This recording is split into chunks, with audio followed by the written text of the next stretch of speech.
So we're going to do a quick lighting check to see if we can do this without the lights in the background because it's blinding some of the candidates. How are we doing on the video quality? So can you guys see the candidates well enough without the lights? Okay, you can see them fine? Well, you can see me.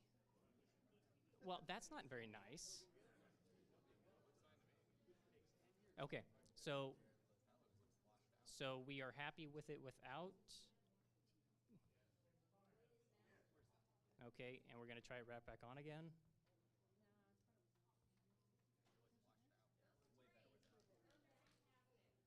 So yes, no. The candidates don't like the lights. So democracy dies in darkness today. So you know. Okay, we'll just go ahead and leave. We'll leave them off for yes eyeballs. We want you guys to be on game, not dying halfway through. Okay, well. So welcome, guys. My name's Adam Keaton. I'm first delegate of the Linn County Republican Party. Thank you guys all for being here.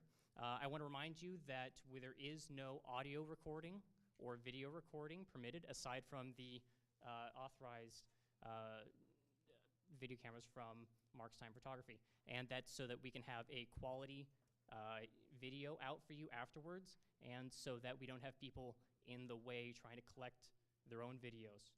So thank you for your cooperation with there.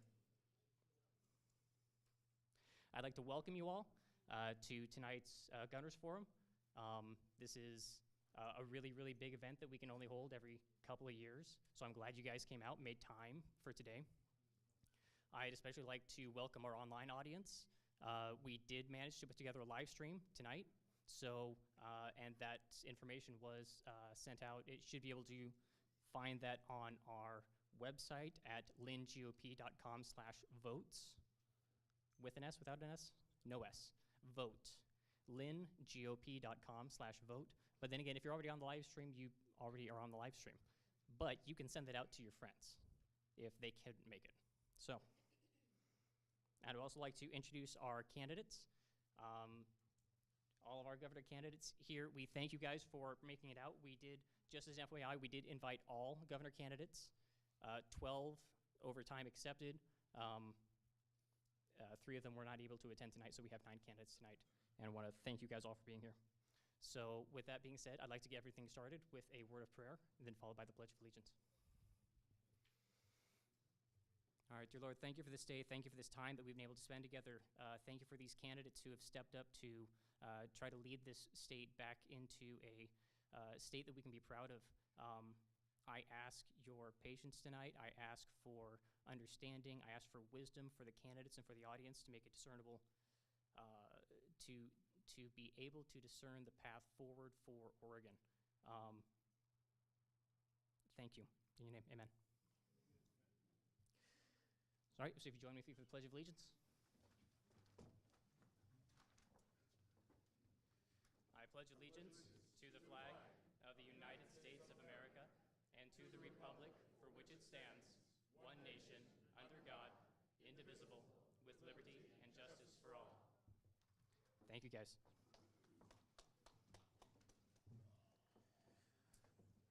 All right, so a little bit of housekeeping before we get started. So if you are unaware, bathrooms, important.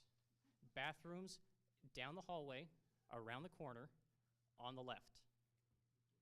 Feel free to go use them when you need to. We will have an intermission at the halfway point, about 7 o'clock. We have a number of volunteers tonight helping this event get together and work smoothly. So they moved. They're over there. Okay. So Melissa, who's standing up in the red dress over there, Melissa, Katie, and Sean will be the group who will be filtering out your questions. So I'll get more to that in a second here. And Melissa Barnard is the chair of the Linn County Republican Party. Katie is the chair of the PCP committee and alternate delegate. And Sean is a member of our elections integrity team. So, and if that piqued your interest at all, go talk to him at some point tonight to see how you can get involved in that, because they're doing a lot of really good work over there. So we also have Ben back here. Ben is managing our communications on the social media side of things. So he will be monitoring Facebook for positive comments and trolls and all that good stuff, because everybody likes a good bit of drama when it comes to these things. And he'll be out there with a band hammer, because that's always fun.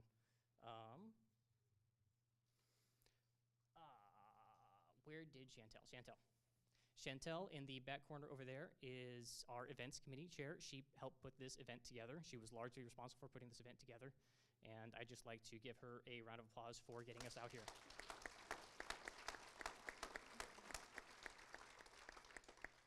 We also have a number of other volunteers helping to the operation move smoothly. There were a few people out front monitoring the welcome table. There were a few people out there monitoring the merchandise table and just helping to get this entire event working and moving smoothly. And I can't find everybody, so I'm not going to try to say all the names because I'll forget somebody inevitably. So tonight's format. So the format tonight is all candidates will be able to answer every single question asked. Each answer will be limited to 2 minutes. The answers should be focused on the candidate's response to the questions asked and not reference other candidates' views and actions. So we're asking for what's their view, not how they compare necessarily to the other candidates. So that's how the questions should be addressed. And candidates should stay at the podium during their speaking time. So this is where people will be. This is mostly for camera effects and that sort of thing. So audience participation. You will find a small piece of paper, like a quarter sheet, on your desk or on your tables. And on those, that is where you'll be writing your questions for the candidates. If you could fill those out and then hold them up at the air, we will have runners running around collecting things. And it looks like we've got some running over here. So if you have them, just hold up your hand, and they will be brought to the table over there, and they will be filtered and then brought up as the next question. The questions will be filtered based on popularity of the question, relevance of the question, and applicability to all candidates. As the Linn County Republican Party, we can't ask questions to specific candidates. We have to ask the same question to all candidates because we have to treat all candidates equally. Otherwise, we would be determining who's the most Republican of the Republicans running, and that's not the role of the county party. That's the role of the members of the Republican Party, not necessarily the official board. So schedule, so the QA, obviously, we won't be able to answer all the questions tonight. So some of your questions will not be answered. Now, that doesn't mean you can't go talk to the candidates afterwards. We will have a few minutes at the end, but that was mostly what this first upfront time was to be. So, expectations for tonight. We do expect the event to be a civil event. There have been some interesting developments over the campaign trail this year. We expect the event to be respectful. We expect this event to be a benefit to all candidates and attendees. And if these expectations aren't met, then we may have to ask somebody to leave. I mean, this has to benefit everybody. It can't be a one-person show kind of a thing. So that's kind of what we're going on here. So at this point, I'm done with introductions. I'm done with everything except one special message from Carol Williams on Vance Day.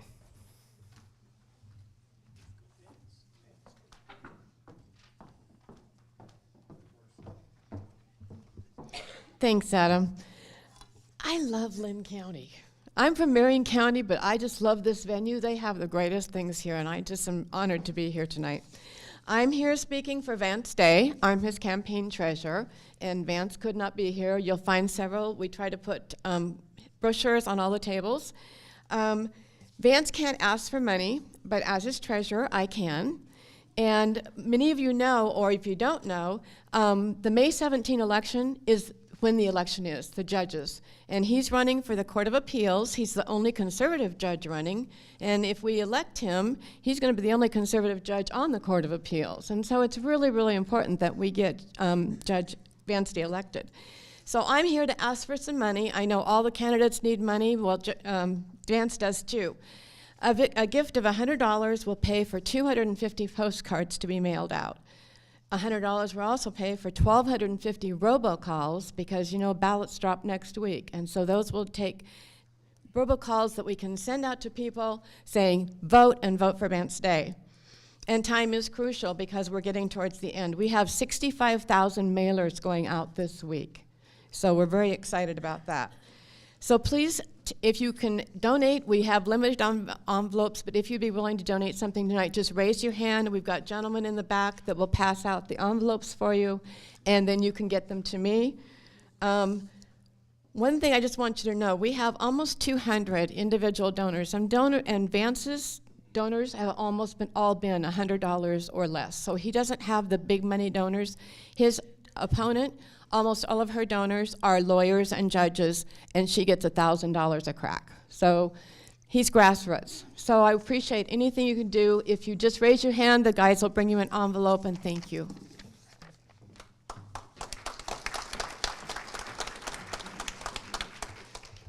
Thank you, Carol.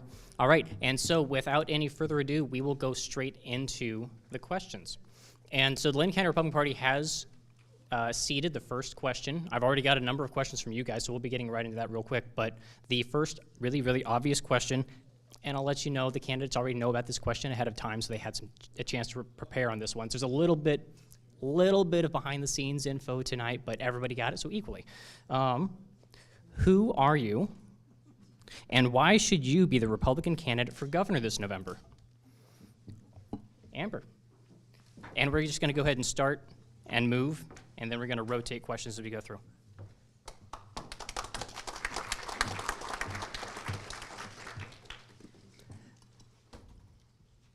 Hello? Okay, good.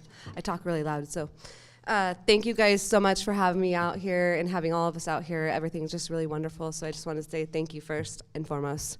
I'm Amber Richardson, and I am 37 years old, and I am from Jackson County, and that is about 20 to 30 minutes from the Southern Oregon border, so I am very far away, and so every time I travel, I feel like I'm moving in every time I go to all these forums.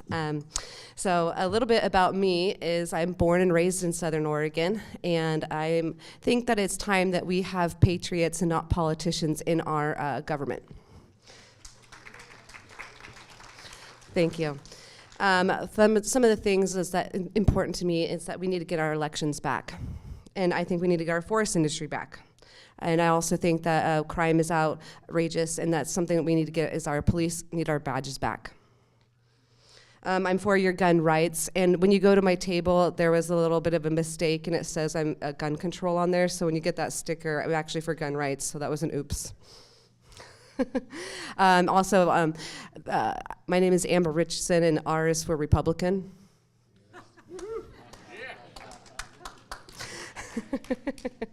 Yes, and so one of the things is I want you guys to remember that I'm a very action-oriented candidate. One of the things is that I want to get things done now before Election Day, so I've been working a lot with our college students, and I've been doing a college tour. So the goal was to hit 16 colleges. I have 9 more left. It's going to have to happen with that a little bit after the primaries, but I'm going to continue that after the primaries as well. Part of that is I have a freedom band, and that has your constitutional rights on there, your Bill of Rights, your HIPAA rights, and why the vaccine passport was unconstitutional. I'd like to talk to you a little bit more about all the other action-oriented things I've been doing before Election Day at my table, and I look forward to speaking to you guys a little bit more throughout this. Thank you guys so much.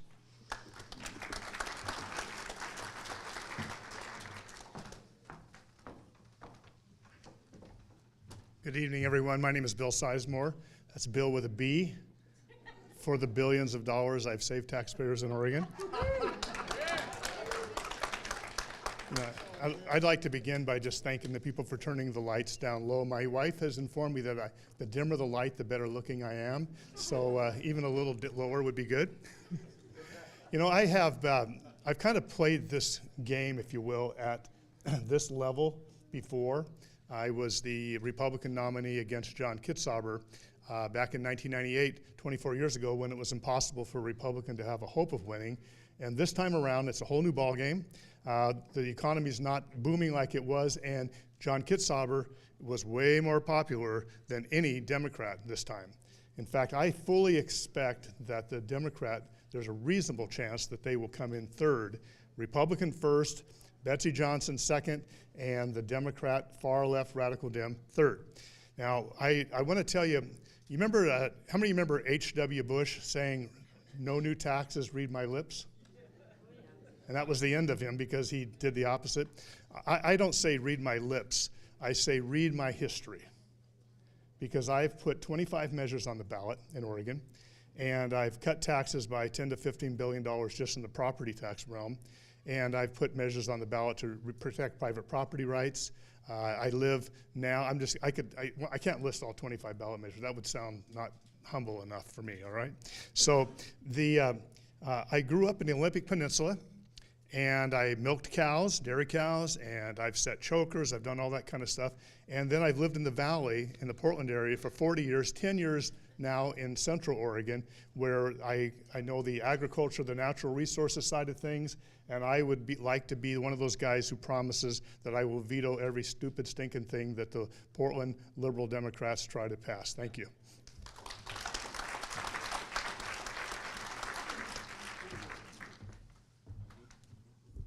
Good evening, everyone. My name is Brandon Merritt, and I'm very proud to be running for governor here in the state of Oregon. My colleagues are tired of this, but I'm not. Can I get a "Let's go, Brandon"? Let's go, Brandon! Thank you. It's great to be here. I am the youngest elected delegate in Deschutes County history for the Republican Party. Proud to hold that position. Prior to that, sat as the chair of fundraising, the vice chair of programming, and I'm in this race because of all of you here tonight. I'm joined by my beautiful wife. My 18-month-old daughter is running around in the hallway. My 12-year-old had a conflict with her schedule, just that she's too popular apparently for dad now. Which is fine. My background is primarily in the private sector, working for large corporations, publicly traded companies, revenue within $500 million to $6.7 billion. I've taken businesses from angel investors all the way through the IPO process. I'm in this race because my grandfather, who served in World War II on Iwo Jima, Okinawa, 4th Infantry of our Marine Corps, Purple Heart recipient, gave me the love for my country that I have. He said, if you ever borrow anything from anyone, make sure you return it in better shape than the way you received it. And so I think of my two daughters. He said, the gap between words and action is where hypocrisy lives. So I'm showing with my action for my daughters to always remember that when we were faced with tyranny and government overreach, I stood up with my actions to fight for each and every one of you. I look forward to answering your questions tonight. Thank you very much.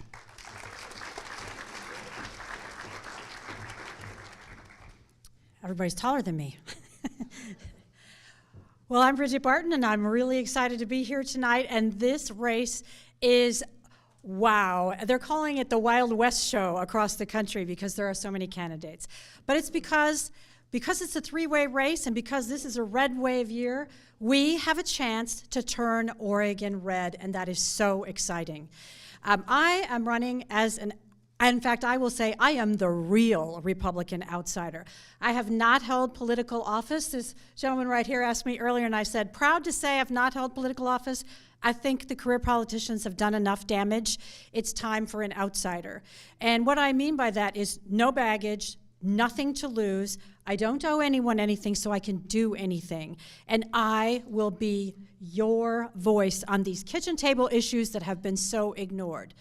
That said, I have probably more experience than anyone up here, continuous 30 years as an advocate and a spokesperson on education reform, natural resource issues, and I have unique expertise and experience in the intertwined issues of crime, substance abuse, and homelessness. I'm really proud to say that I'm the only person up here tonight endorsed by Oregon Right to Life. Now, that isn't because some of these people are not pro-life people. But Oregon Right to Life was careful with its endorsement, and they have only endorsed 4, and I'm one of those. I am endorsed by 2 members of Timber Unity. I'm endorsed by business, small and large, across the state. I'm endorsed by sheriffs, including your retired Sheriff Mueller. And I'm so excited to announce tonight that today I was endorsed by the most important conservative voice in Oregon, Lars Larson. I just received his endorsement today. I'm so proud and honored to have it. It says a lot about who I am and what a rock-solid conservative I am, and I ask for your support and your voice. The people want their power back, and I'm going to deliver it. Thank you.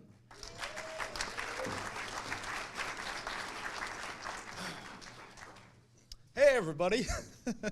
I am Mr. David Birch. D, that stands for, well, David doesn't have an actual single political word to define the letter D with. Today, I am here to explain why I am the person you should vote for. I am a proud Oregonian, born in Medford, raised in Salem, Forest Grove, Hillsborough. I am a proud Oregonian. I am a person who bleeds red, white, and blue, teeth of the beaver state, and hair fitting for the 1800s. I am also a proud American, and I am a proud, open Trump and MAGA supporter. I support our general police force. I believe in the fact that equality-wise, we have kind of lost our way. We, as people, treat each other equally, but the way we treat each other politically has never been more divided. As for why I should be the one to become the candidate for the governorship of Oregon is that I believe that if I were given the opportunity, I would be the one with the greatest likely chances because I come from different walks of political life. I was at one point a liberal Democrat, then a liberal Republican, and now a staunch, proud OG Trump supporter. So what you get with me is you get someone who is proud, someone who is skilled, and someone who you can count on. David Birch has got your back.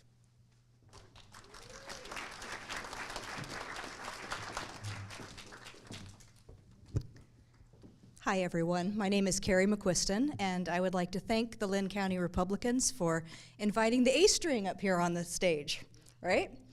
And you think I'm kidding, but I'm not, because we absolutely need a grassroots candidate to get through this primary, or we will lose the general. So I am thrilled that we're all up here tonight. So just a little bit about me. I am a 7th generation Oregonian, and I'm a mom to 2 daughters who would be 8th generation. So our roots run incredibly deep in this state.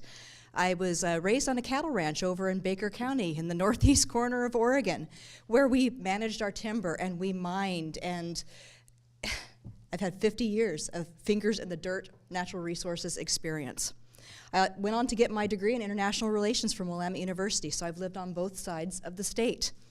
I have an executive level background coming from a corporate business development, marketing, public relations, advertising experience with an international engineering firm. And then in 2007, I started my own publishing company from the ground up, 1 book, 1 author, over in Baker City. As things kind of evolved over the years, I ended up becoming mayor of Baker City. And that's really where this campaign began, because I used that platform over a year ago to open up City Hall, open up to in-person meetings, and push back like you wouldn't believe against Kate Brown, so that we garnered national media attention, and we formed a coalition of leaders across the state who also stood up to Kate Brown and helped save our business community.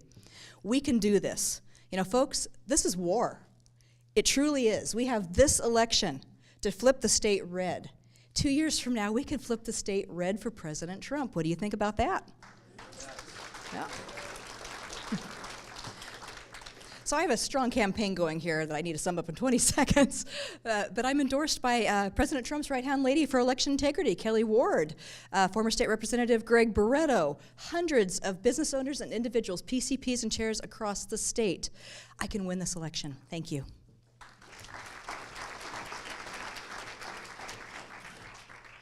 Okay. Hi, everybody. I'm Mark Thielman. It's Mark with a C. C stands for conservative, okay?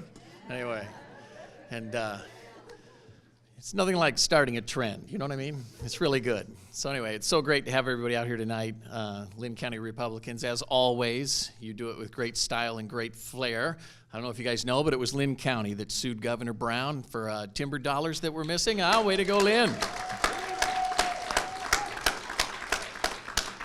And it's that kind of tenacity and grit that, in my opinion, is the heart of our conservative movement here in Oregon, and it's why I am very proud to be here speaking tonight. So for those who don't know me, I was a former superintendent in LC. I'm the guy who kept school open K-12 all during COVID, right? Yes, I know. And the fun part about it was the many battles and the many back and forth with the government that I engaged in. The many times I ended up in the paper, on the national news. It culminated, as you know, in me saying that with my school board, we're taking back control, local control. We're going to give the power back to parents to determine if their kids were going to be masked. And I cannot tell you how important that is. When that happened, I got a call from Suzanne Gallagher from Parents' Rights in Education, and they were so excited about the stand that we took in LC that they gave me their endorsement for the Parents' Rights in Education endorsement. And if you're a parent or grandparent tonight, raise your hand. See? All right. You guys represent the largest voting bloc in Oregon. And this is why I'm well suited to win in the general. Okay, we have to have crossover appeal, but not by reaching across the aisle. We have to have crossover appeal by having a message that just resonates with the core human values that all parents have, regardless of political perspective. This is a good versus evil thing, and I'm here to tell you I'm on the side of good. And so thank you, everybody.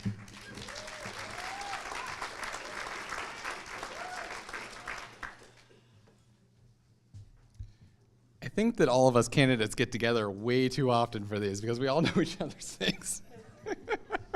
I'm not going to bore you, though, with a C for conservative, but I'm Nick Hess. I'm one of these many, many candidates up here running. You know, and I'm the Portland guy. You know, I'm the guy that grew up in Portland and somehow remained a conservative. I'm not sure how that happened. But I'm not the guy that's done this before. You know, this is my first time running for office. I have never, ever even contemplated this until last August, you know, when I was sitting around thinking about what I really want for my home. You know, and I looked around and I looked at who was running, who was thinking about running, what's out there, what ideas there are. And I just felt like it was all the same. And I didn't feel like I was getting excited about anything. And I really want us to all be excited. I want us to all feel like we're going to win. I want us to all feel like our home is going to be something that we can be proud of again. And that's what I see for Oregon. That's what I want from this governorship, is to make this place something that we all are proud of, to get tourism up again, to have clean streets, to have, you know, our homeless crisis resolved, and to have these people getting help that they deserve and need. And I think we can do that together. You know, we just have to find ways to actually work together and have conversations, which is something that I feel like we greatly have forgotten in Oregon. We've forgotten how to have conversations with people who have different points of view. But different points of view are what makes us special. We have to think for ourselves. We have to be able to come up with our own fresh ideas. We have to be able to think outside the box, because that's how we solve problems. That's my 21 years of CEO experience talking, because that's what I've done every day for the last 21 years. I've solved problems, all kinds of problems, mostly in the tech sector, so I'm a tech CEO by trade. I own a cybersecurity firm and a telecom company, but those are, I'm sure I'll get to talk a little bit more about that later, so thank you very much.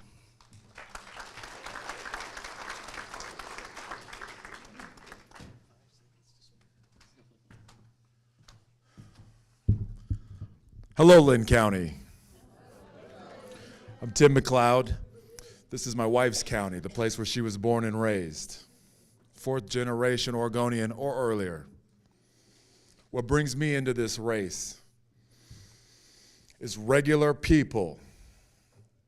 The fact that on the governor's head is the blood of children who have killed themselves during this time or been murdered in cold blood. This was about control. And I'm here to break the control. I am not the establishment's candidate. The establishment does not want me because I did not write myself a check to enter into this race. I was the 33rd registered candidate in this race, and I did so because I looked around and I didn't see the person that would represent this county. I heard grit. That is the truth. This is Linn County. This is a hard-working county. This is a county for real people, and I'm here to represent real people in a real county. You might know me from the Albany Bike and Pedestrian Advisory Commission. During that time, we put on 3 years worth of events for children called the Albany Kids Bike Fair. You may also know me from being on the Linn County Compensation Board, making sure that our department heads for our county work for every dollar. This is the county where I became a homeowner for the first time. This is the county that became a refuge when I had to close down my small business as an early childhood educator because of facing homelessness. I picked up and started again here in this county. This county represents Oregon to me, and I want to represent Linn County going into the general election. I will stand for you, your constitutional rights, first, second, and the rest. My name is Tim McLeod, or4mcleod.com.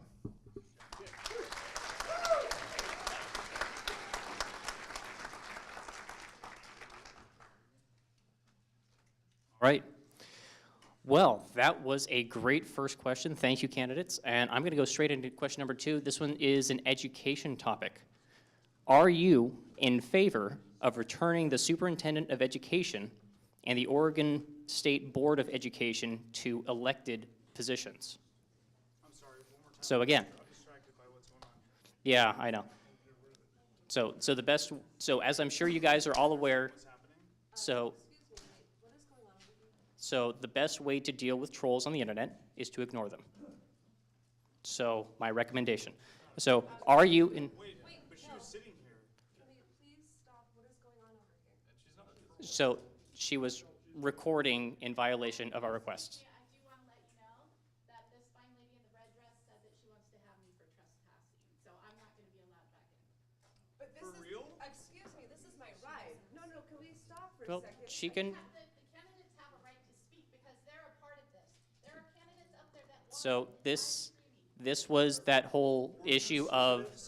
So this was the issue of respect and civility that I was speaking of to earlier.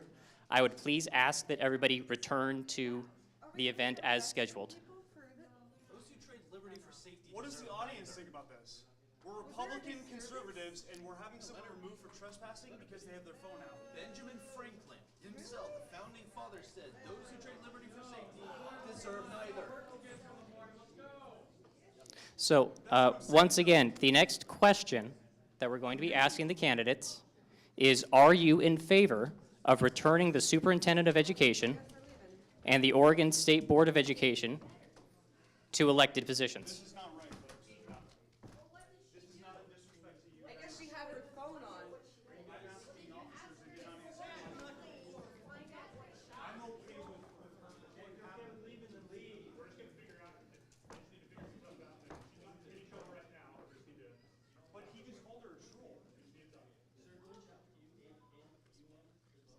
Well, this is my ride, so I will not,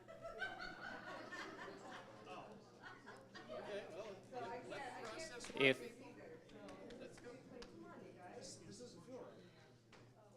Well, they'll handle this. If you want to stay in the meeting or in the forum, then I would recommend sitting back down. Seriously? You guys are all going to sit up there and do this? Just let her, you guys, just So we had this discussion previously. This is what we're doing. Did you ask her to stop and she said no? Is she kept Uh, doing it? How do we know that though?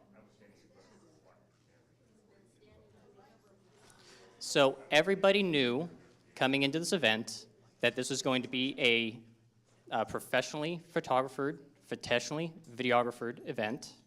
Everybody knew that.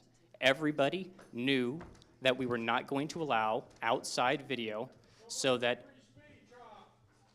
this is a private event open to the public We are allowed to set our own rules.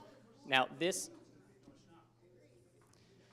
please, can we simply return to the event as scheduled? I will show you with my actions, not with words, that I'm not dealing with this. That is your right. This is not anything to do with you.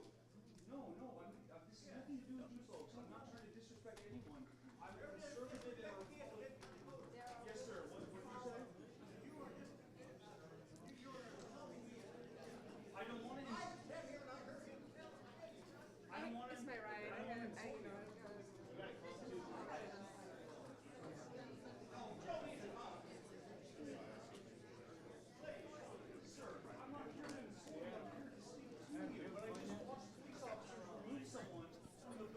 Hey, attention candidates.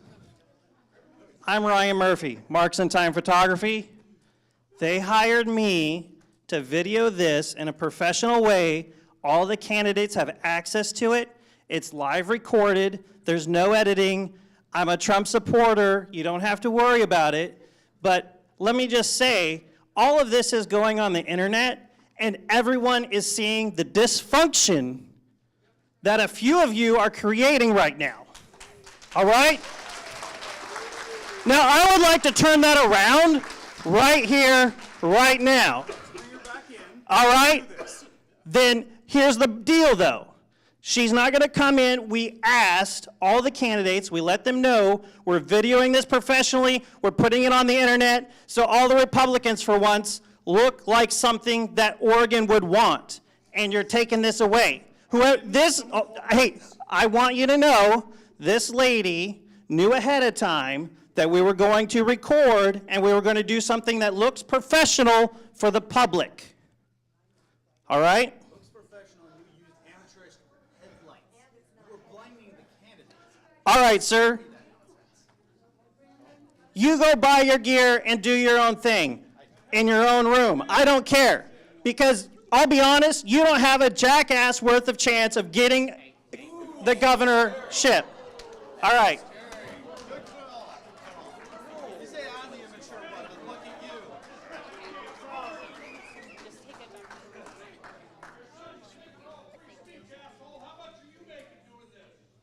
I'm losing money, okay? I'm paying for 4 people to be here.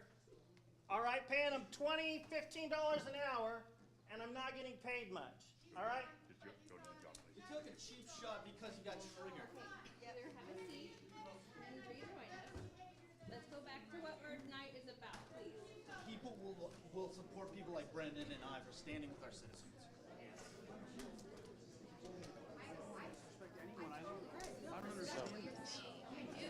Decide to stay or decide to go. Couldn't you take that video and edit yourself? During this intermission break, I'm going to go ahead and answer the question. Okay? I would really, really appreciate that. I'd love it if you had a great joke. So, would you like to hear the question again? Elected or non-elected or appointed? Are you in favor of returning the Superintendent of Oregon and the Oregon State Board of Education to elected positions? Okay. Well, in a word, no. In another.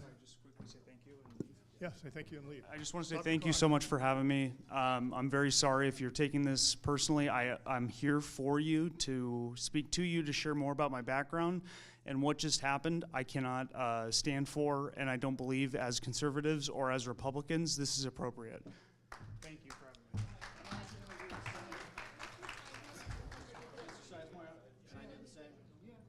I'm not in charge here.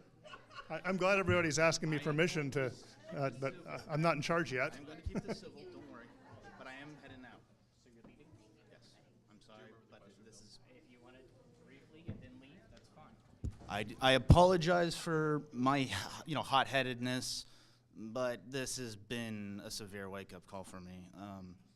I am kind of ashamed to be a part of this. I am sorry for how I've treated you, but I cannot, in good conscience, stay here. I'm sorry. Okay, and I agreed to come here under the rules. I don't like the rule, but I agreed to come under the rule. I agreed to help pay for the person doing the filming, and so I have no problem with enforcing the rule if that's the rule, okay?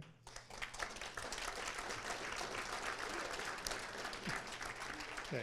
In a word, my answer to the question is no, I would not like to see the Superintendent of Education be an appointed or be an elected position because I know who determines the outcome of those elections, and it's the teachers' unions.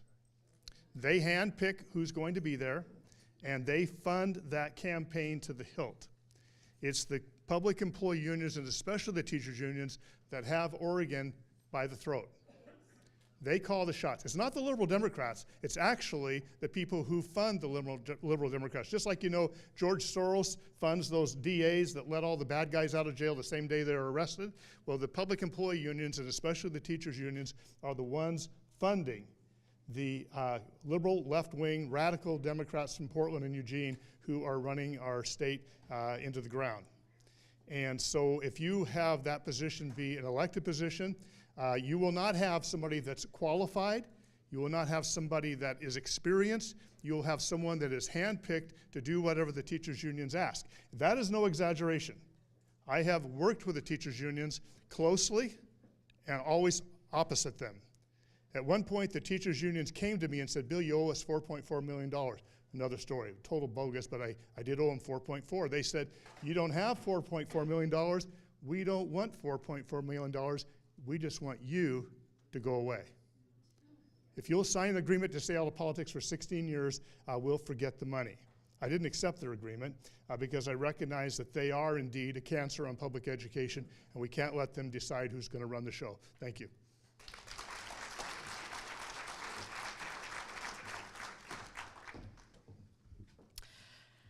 Again, I'm Brigitte Barton. You know, Bill isn't wrong about his analysis of what has happened in the past when we did have elected superintendents. That being said, though, it's kind of like saying we have a supermajority Democrats, so why don't we just appoint everybody instead of having representative government? Look, you have a job to do as voters. I have a job to do as a voter myself. That is to select a decent candidate. So even when this came up, it was when it was on up to us to decide as a ballot measure, I voted in favor of keeping it an elected position because I believe in representative government and having voters have a voice in how their schools are run and how their government is run. We just have to do better about that. So what do you do about it? Well, I'll tell you one thing I've done already. I joined the board of the Freedom Foundation, and the Freedom Foundation travels the state of Oregon and helps public employees, teachers unions members, opt out of their public unions so that they don't have to pay union dues anymore and that always just support Democrats. And I'm proud to say that in Oregon, we have had 26,000 union members stop paying dues to those unions. And that, thank you, that takes a lot of power away from the unions, and we will continue that work, and I will continue. You know, there was a question, should I just get off of that board when I'm running for governor? And I said, hell no. I believe in freedom, and I think what the unions are doing is wrong, so we need to just do a better job when we vote. I'm going to take full advantage of the fact that I get to appoint the next deputy superintendent of public instruction, so that when I ban CRT and when I ban comprehensive sex education, my deputy superintendent can push that vision down through the whole Department of Education, down to every school in this state. Thank you.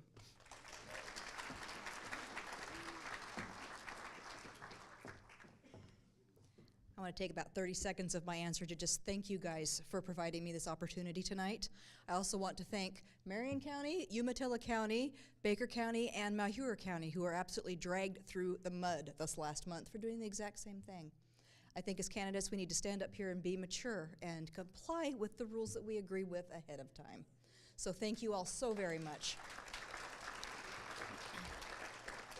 So as to the answer, I agree with parts of both of their responses, actually, you know, in regards to the unions. I can see Bill's point, but I preferred it when that position was an elected position because I am always going to pull my policies back to where we, the people, get to elect these and have more of a voice. I know right now with the union involvement, this does not work as well as it possibly should. But if we flip the state to red, and we have a Republican governor, this does lend a little advantage to the situation, meaning I can go in there very quickly with my new appointees. I can gut the agency heads. I can ban critical race theory like half of our United States have, which is a wonderful thing. Get the sex education out of our schools, get the indoctrination out of our schools, have the money follow the child so that we have free market economy into our school system, which means the power goes back to the parents. That also means that our education quality goes up. It also means that our expenses go down. All of these things with our current structure would actually make it very easy for a Republican governor to be very effective. Thank you.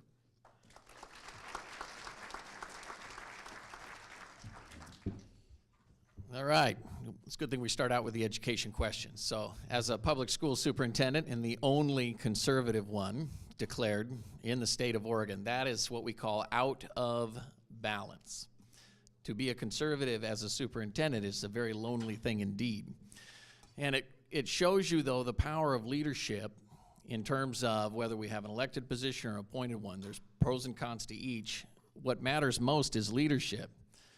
Now, there's natural order of things, and we have a governor right now who says that children belong to the community and the government, not to you, the parent.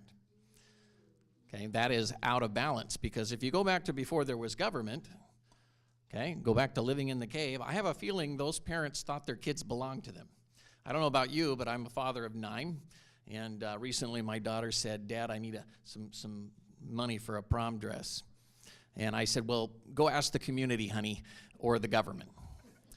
And that created quite a conversation about whose child she was and what my duty as a father was. And so, anyway, don't worry, I helped her out.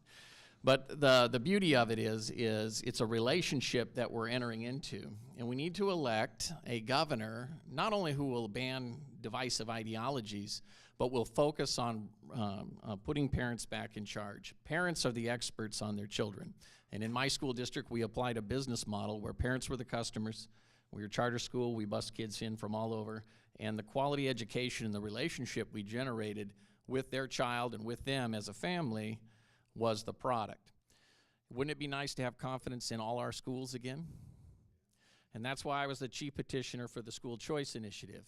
We need school choice. We need public, private, parochial, we need virtual, and we need homeschool. And the money definitely will follow the kid. That's my initiative, and that's what will happen when I'm your governor. Thank you.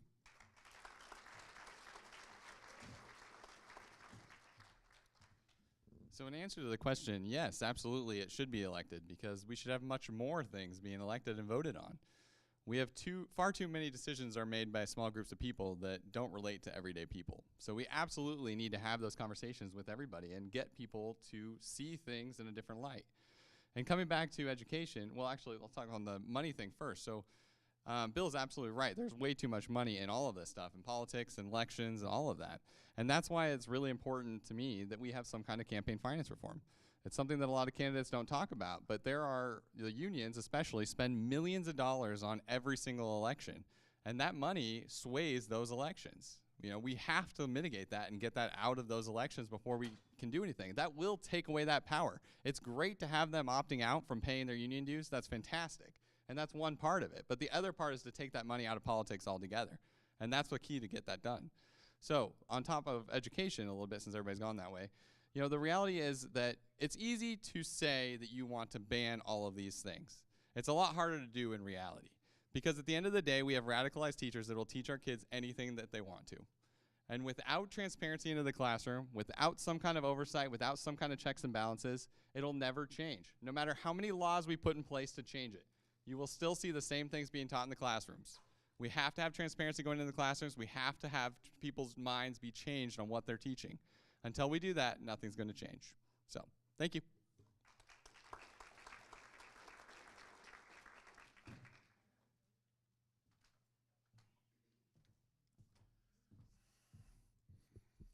So as a former early childhood educator,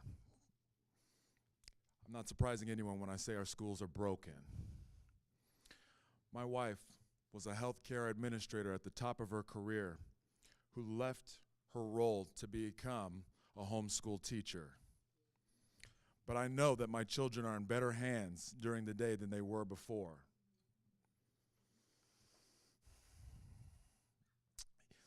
I believe that we can make this an elected position, but the problem is that it won't fix anything. Currently, it's not an elected position, and now we have no way to identify children who are struggling in schools. It's not just the head that's broken, it's all of it. It's broken. We have to be able to revamp schools through school choice.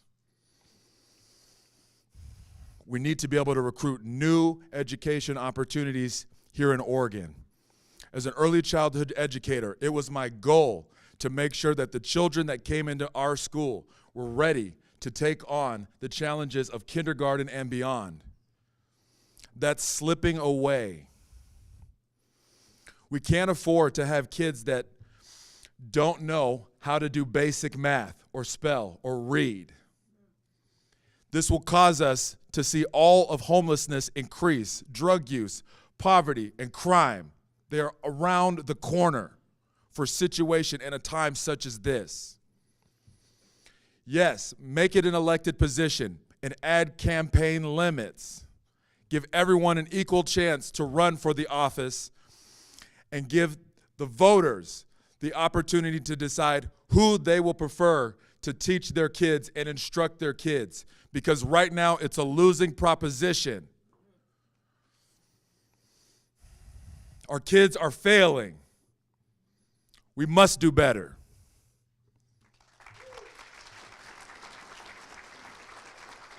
You guys. So, moving on to the next question, we're going to move on to the topic of homelessness in Oregon. So, homelessness is a big issue in Oregon. It's currently polling as a top concern for the public. What are your specific policy strategies to address this? Do you need to read it one more time? Yes, you are next. All right, fantastic. Okay, again, Brigitte Barton, and this is an area of real importance to me. I am 40 years in recovery from alcoholism, and I started drinking when I was 14 years old, and when I stopped when I was 28 years old, I was a chronic alcoholic, and I was very close to being on the streets, homeless. I'd lost my job, I had huge debts, and things were going downhill fast. But you know, in those intervening 40 years, I have helped hundreds of other people struggling with substance abuse. I've served on the board of the DePaul Treatment Center in downtown Portland for years and years. But when I see these people on the street, I know in my core, in my heart, that what we are doing is not compassionate. It is inhumane. We treat our dogs and cats better than we treat these people. What we are doing is enabling them to commit slow suicide on our streets. And it has to stop, because at the bottom of this is substance abuse. And we are number 2 in the country in substance abuse per capita, but we are number 50 in treatment beds per capita. So what have we got? We've got an entwined problem of substance abuse, homelessness, and it is at the root of our skyrocketing crime rate, violent crime and property crime both. So what am I going to do? Quickly, we need to get a database in place in order to comply with the Martin decision, and then we need to open immediately in using government facilities that are not being used right now, low-level shelters, very low barrier shelters, get people immediately off the street. Then we reallocate the money that's being wasted on housing options and use that, reallocate that for treatment. Last, and probably most important, I hear this from every sheriff in the state, we must repeal ballot measure 110 that legalized hard drugs, or we are doomed. And I will do that in my first year as governor. I'll marshal those resources and we'll get that referred. Thank you.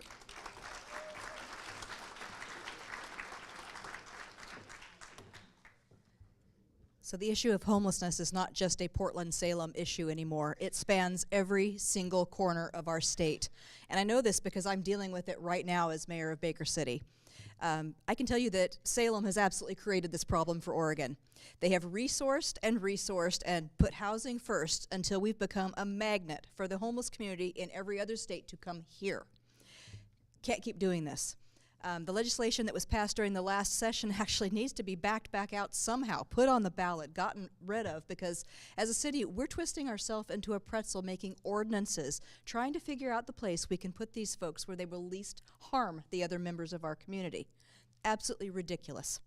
You know, I had a chance to visit the Eugene Mission, and they do it right. They don't take a single dime of state funding because they know if they do, the state will come in and they won't be able to get anything done.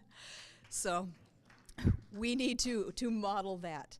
They take these folks off the street and they don't paint them with the same brush.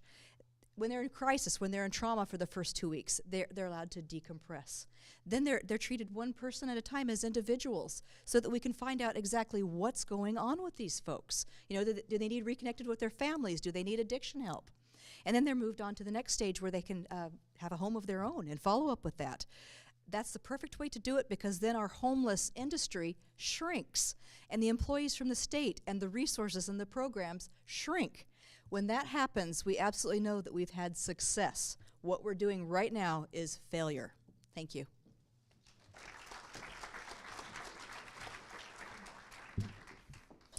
I was at a residential home. I think the youngest person in the audience was in their 70s, and I was with 3 Democrat gubernatorial candidates. It was fascinating. And they were asked the same question, and their answer was more government. See? And so you can imagine what it was like when I got up to talk. So here's the issue is, you know, we have the Ninth Circuit that said public camping is legal unless you designate designated areas. So as your governor, I will give all counties, municipalities 60 days to designate areas for homeless to camp in. Once that happens, it will be illegal to shelter camp anywhere else. And then we will empower our police officers to detain people who try to camp anywhere else. We'll get back to enforcing the law, to protecting businesses, to allowing access so that we're not walking by homeless rows in our cities. And that goes with homeless campers and broken down campers as well. See, you have to have the ability to call a problem what it is. It's a problem. And then you have to have love in your heart. It is not loving or kind to let our fellow citizens live in complete and utter squalor. And if you don't believe me, I've been around. It's not only a statewide problem, it's a growing one that's been fueled by the legalization of hard drugs. But you see, the state was supposed to provide a huge increase in treatment centers, and they have not done that. And it shows you where this government is and why we need a conservative in office. So, again, once we have people at designated areas, we have access to them, we'll have data, and we will give them choices. You can be incarcerated, or you can go into treatment, or you can get a first-class bus ticket to Washington, D.C. or Delaware, because that's where we're going to send them. Okay, thank you.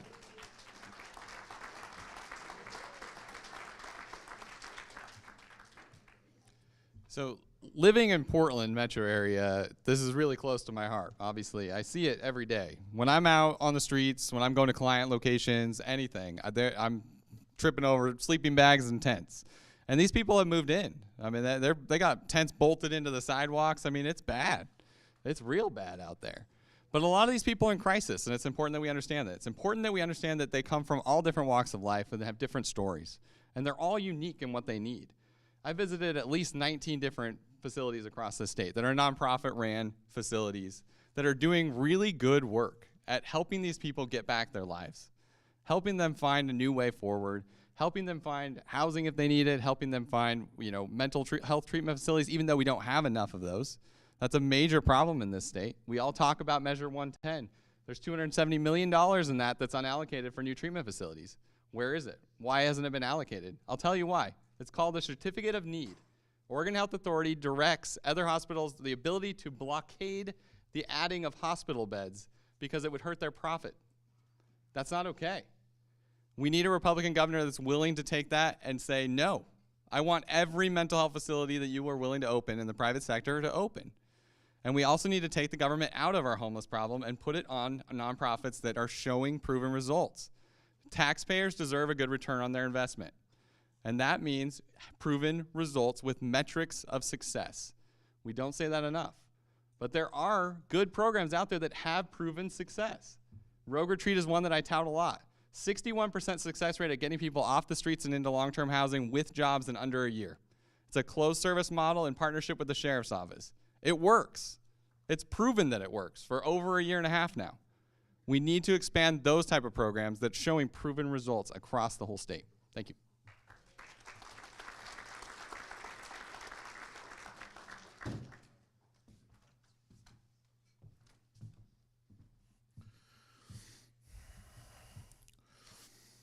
So as a candidate, I understand what it is like to be homeless. 10 years ago, I was running a business, going to school online, and raising 3 children from a campground in Sun River. I know what it's like to overcome homelessness. So when we talk about solutions, we also realize that everyone's different. I know how it feels to be on the streets vulnerable. I don't want that for people who want to get off the street. For people that choose to live on the street, we must end the subsidies. We have to be able to increase the strength of a diversion program that doesn't offer people a way out of treatment. If someone chooses not to participate in treatment, then it shouldn't be that they can get away with a $100 fine. These are the same problems that they're creating for our youth. Our youth are able to pay $100 to avoid treatment. We must increase the strength of a diversion program. We start with a higher fine, driving people into treatment. We want people to have opportunities to live in transition. Abandoned buildings should be opened up as transitional housing for individuals.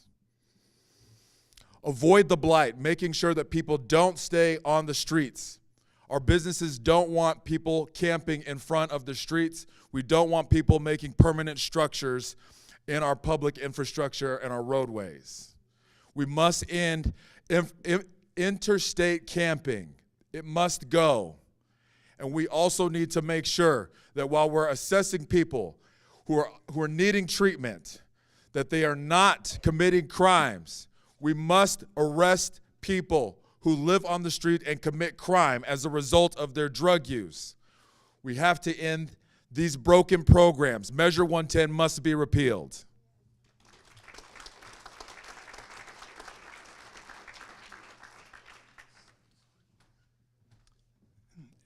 Economics 101. If you subsidize something, you get more of it. So when you hear people say we're going to spend hundreds of millions of dollars to really solve this homeless crisis, guess what they're going to get? More homeless. Okay. Let me just take a little trip down memory lane with you. It'll only take 2 seconds. Imagine 15 or 20 years ago, someone walking down the street of any of our cities and saying, you know what? This sidewalk would be a good place for me to set up a tent. And I'll live here, and I'll just strew garbage all around, and I can throw my needles out there on the sidewalk where kids are walking by, and I can go to the restroom right in front of that store, right there by their door at night. And do you know what? 15 years ago, unthinkable. The reason was unthinkable then was because people respected the law. So I think it's a mistake. I mean, I agree with pretty much everything the others said, but I think it's a mistake to see homelessness as a separate issue from the overall lawlessness issue. When you remember what Rudy Giuliani did in New York in his broken windows policy? The broken windows, why are we going to worry about broken windows? Because when you ignore the little things, you ignore the graffiti, you let somebody set up a tent somewhere, you let people steal a car, and when you have them arrested, that night they get out and they steal a car to get home, you've made a total mockery of the law. And so people break the law all the way around. And I agree that the right thing is to have an alternative, have help for those who want it, but people who don't want help, those people get tough love. Because it's not compassion to just let them keep doing what they're doing. And we have a right to a community that is safe and people not camping wherever they want and strewing garbage over, right? Right. Thank you.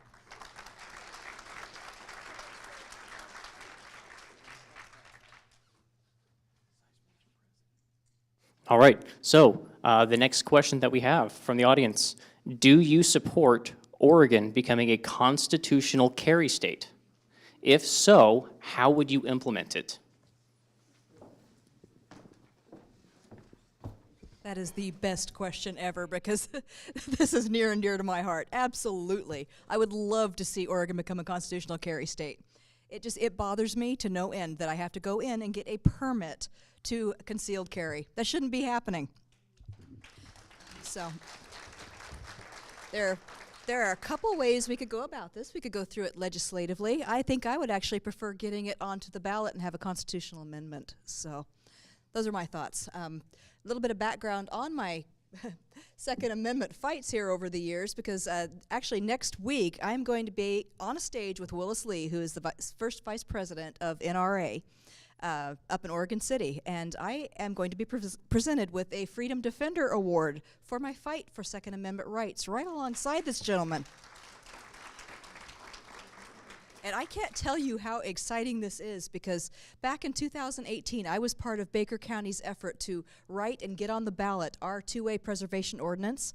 And then this last year at City Council, we got through the same thing in a resolution. So we have 2 layers of protection over there in Baker that I was part of. Love this topic. So no matter how this primary works out, you can bet I'm still going to be fighting for this. Thank you.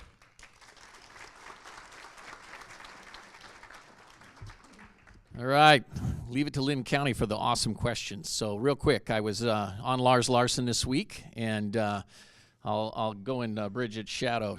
Lars gave 3 picks, and I was the second runner-up, so good for me, huh?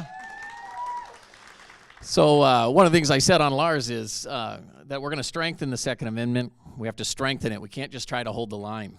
And we have to, as governor and this superintendent of public instruction, we're going to require that all high school students have required curriculum for gun awareness, training in gun use, gun safety, gun storage, and gun transfer. Now think about what that does, is it changes the relationship. It lowers fear in our urban areas where some kids grow up never ever seeing or owning a gun, or if they do encounter guns, it's in a criminal setting, which causes fear. It also means that we will have a healthy relationship with firearms and the Second Amendment, which means constitutional carry should be the law of the land. An armed citizenry is the greatest deterrent to crime. It's also the best pillar for public safety. And I trust everyone in this room, I trust you to properly and appropriately use a firearm if you choose to defend yourself. It's a natural right. The Supreme Court has upheld that.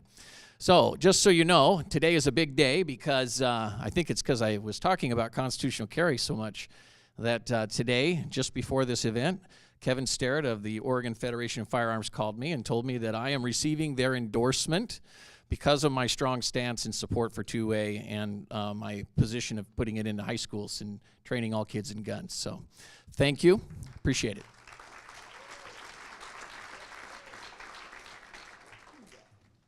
Well, I think we're all uniformly yes on this. I mean, that's a very easy thing. We're Republicans, aren't we? You know, I think it's important in Oregon to realize that we are a pro-gun state. We just have an anti-gun legislature. If you even look around the city of Portland, I mean, I've talked with sheriffs and things, and I mean, that's like over 30% that conceal carry in the city of Portland. Those aren't all Republicans. That's a lot of Democrats. We are a pro-gun state through and through. So I think this is easy. I think we put it on the ballot. We get it on the ballot as a constitutional amendment, and we make the change. I think it would pass in flying colors. Trust me.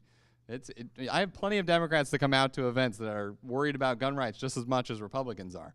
This is a pro-gun state. So I think it's nothing we don't need to worry about. We just need to get it out there in front of the people to vote on.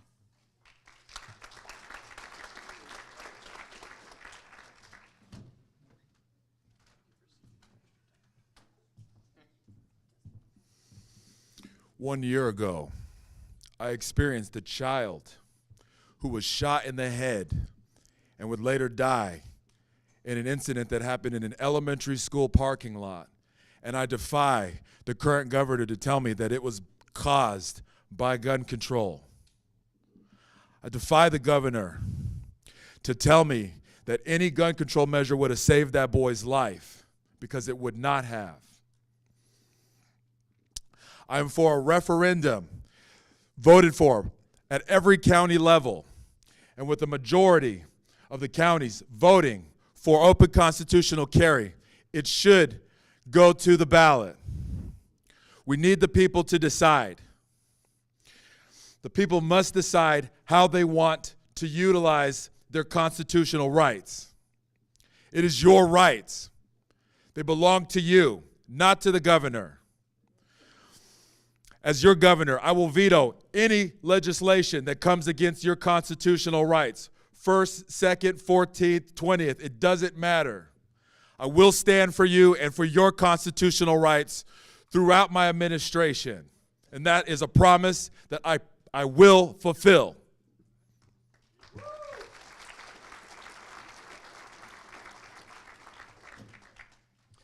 Probably if you're not pro-Second Amendment and pro-life and pro-private property rights, you shouldn't be on this stage, right?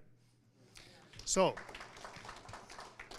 someone very near and dear to my heart, and I won't name this person, but he has on his wall a poster that says ATF, alcohol, tobacco, and firearms, should be a convenience store, not a government agency.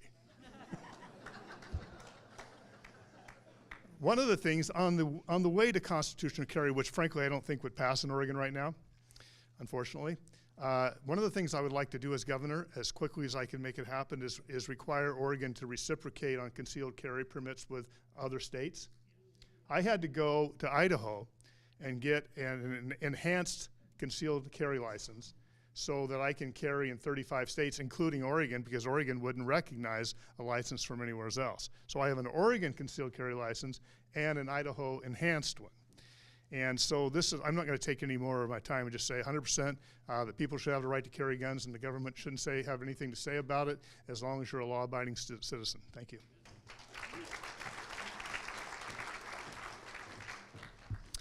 Well, you're right. We all do agree on that, and my answer is an unqualified yes.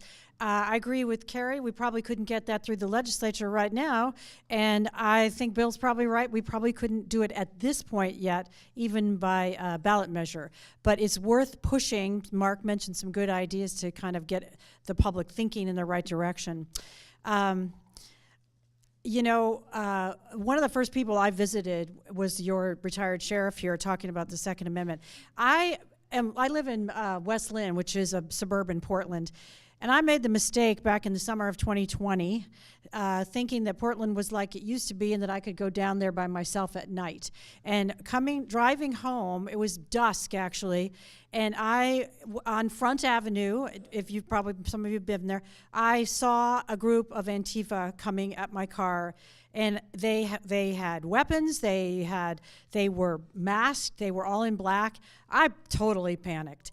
And there were no police around because, as we know, we have completely inhibited them and underfunded them. And so, you know, I went home and talked to my husband and said, even in our little community of Westland, we're having trouble hiring police. So when I talked to the sheriff, I said this. I fundamentally realized that night that it was time to exercise our Second Amendment rights, because when it gets down to the bottom of things, my view is it is my responsibility as an American citizen to defend myself. Law enforcement is there to assist. And so that is why we have the right to bear arms. And so we went out and exercised our right for the first time. For me, not for my husband, got a handgun. It was also prior to the Biden-Trump election. We saw the writing on the wall if Biden won. Anyhow, long story short, we're now the proud owners of 2 guns because my husband quickly realized I couldn't hit the broadside of a barn with a handgun. So we had to get a shotgun too. So thank you.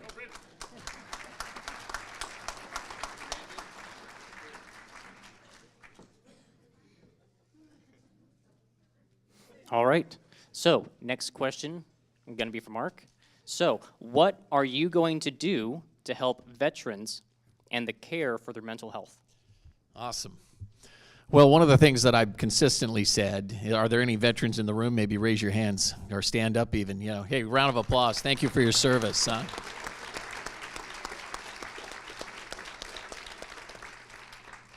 you know, it's our men and women in the military and the Coast Guard that, you know, originally won our freedom from the British.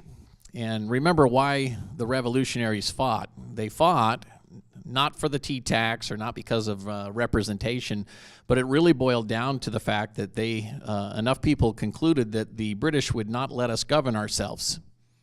That we have a government that is ruled by consent, at least it used to be up until recently. And what defends that right are our men and women in uniform. So when what I continue to say, and I'll say again, is when we have men and women who sign on the dotted line for their 4 years of service, especially those who end up on the front lines in combat, we as a collective citizenry, or as people of the state of Oregon, need to understand that our commitment to them is for life. It is not temporary. And many of our men and women come back needing extra supports. It's a violent world out there. Bad things go on and they happen. And the reason that we are able to lay our heads down on our pillow free at night is because we're strong. And we need to show that strong commitment for all veterans as well. And so anyway, I want to thank everyone again for your service. And we need to provide all the mental health and supports and make it convenient for all veterans. You know, it's a lot of paperwork. We've made some gains in that by letting veterans go direct, but for me, it's carte blanche. A veteran can go into any hospital, any program, anywhere, and get free care, period. That's what they can expect. Thank you.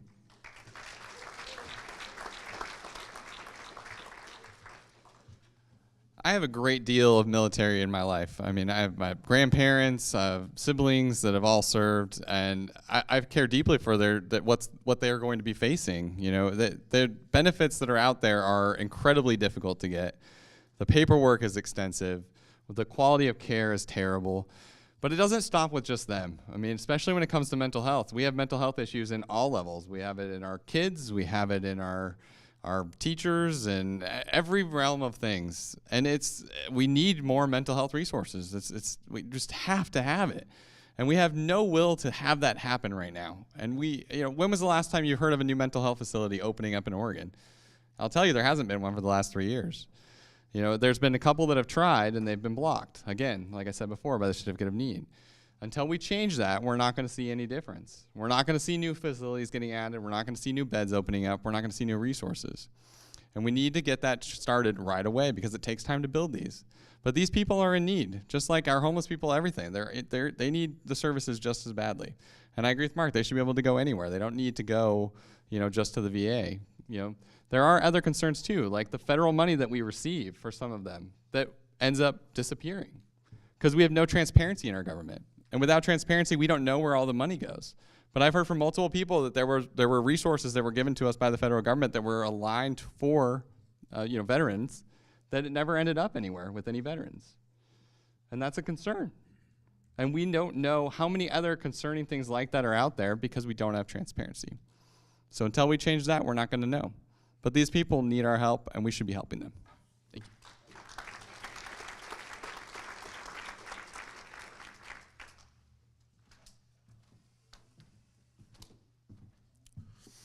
Thank you to our veterans. One of the things I'd like to see is upon repeal of Measure 110, that we move that money to the counties so that they can serve veterans according to the style in their community. In order to support veterans, we need to make sure that they have jobs. We need to make sure that they have benefits that will meet their needs. These things are lacking here in Oregon. We don't just want veterans to continue depending on the government.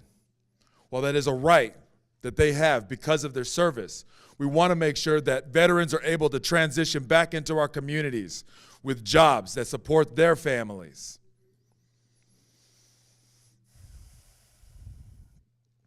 Here in Linn County, I know we have a Veterans Services Office. If every county has a Veterans Services Office, then we need to make sure that those offices are staffed in a way that allows the workers there to meet the veterans who have the need. One of the things that I'm proud of is the organization that I work for is the United States Defense and Aerospace Manufacturer. And as part of that, they are reaching out to veterans, making sure that veterans have good jobs. I think as a society, we need to keep that going. We're falling behind. We are finding ourselves unable to take care of the people who have looked out for us, and it is a travesty. What more we can do to protect our veterans is something that should remain on the table. And I want to make sure that as your governor, that I'm keeping the door open to veterans and asking them about the services that are most applicable to them and their lives.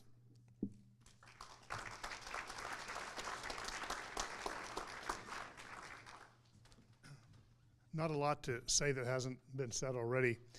Looking around the room, I see several of you who were probably around at the same time I was. I graduated from high school in 1969, in the middle of the Vietnam War. And most of you who were alive then also remember veterans coming home, being spat upon, called baby killers. And I will tell you, it wasn't a bunch of conservative Republicans doing that. So that's why you'll see Republicans stand up and say, we're going to stand behind our vets and we're going to meet their needs and we're going to provide the health services, the mental health services, et cetera, they need. I think there's a respect for what they do amongst Republicans. Now, there are plenty of Democrats who also respect veterans. But I think there's a lot of elected officials who know that they have to give lip service to this, but they don't really mean it. And they don't spend the money showing that they mean it. And I think probably anyone sitting up here on the stage tonight would be respectful of veterans and would allocate the resources necessary to go as far as we could to meet their needs with depression, suicidal tendencies, et cetera. I know I would. Thank you.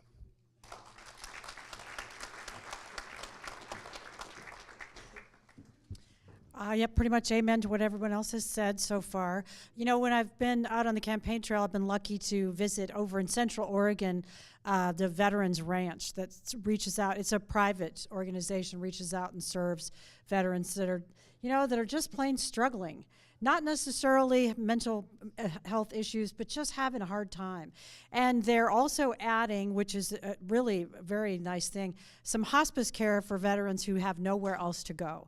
So there's really good things happening. I've also been to the veterans homeless shelters in Bend and in Clackamas County. I just think it's appalling, the idea that we have veterans out on the street homeless, struggling with substance abuse, and there's nowhere for them to go. That will end on my watch as governor, absolutely. So I also want to mention, I'm working actually with someone from here in Linn County. His name's Matt, that's a veteran himself.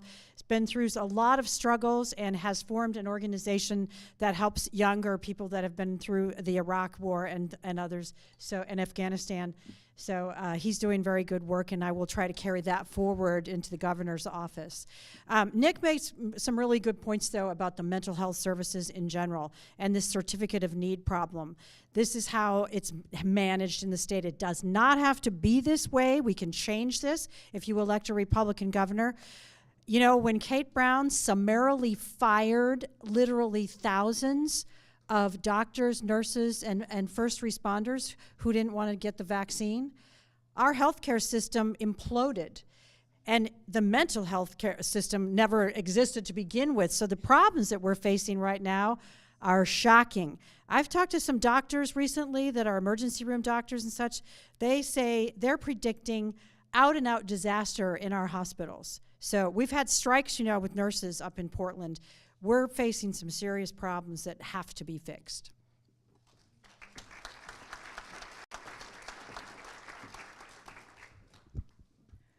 Early on in my campaign, I was at the Wasco County Fair, and this gentleman walked up to me, and it turned out that he was an older veteran, and he started talking about my campaign, and we lined up on most everything, and he took his wallet out of his pocket and opened it up.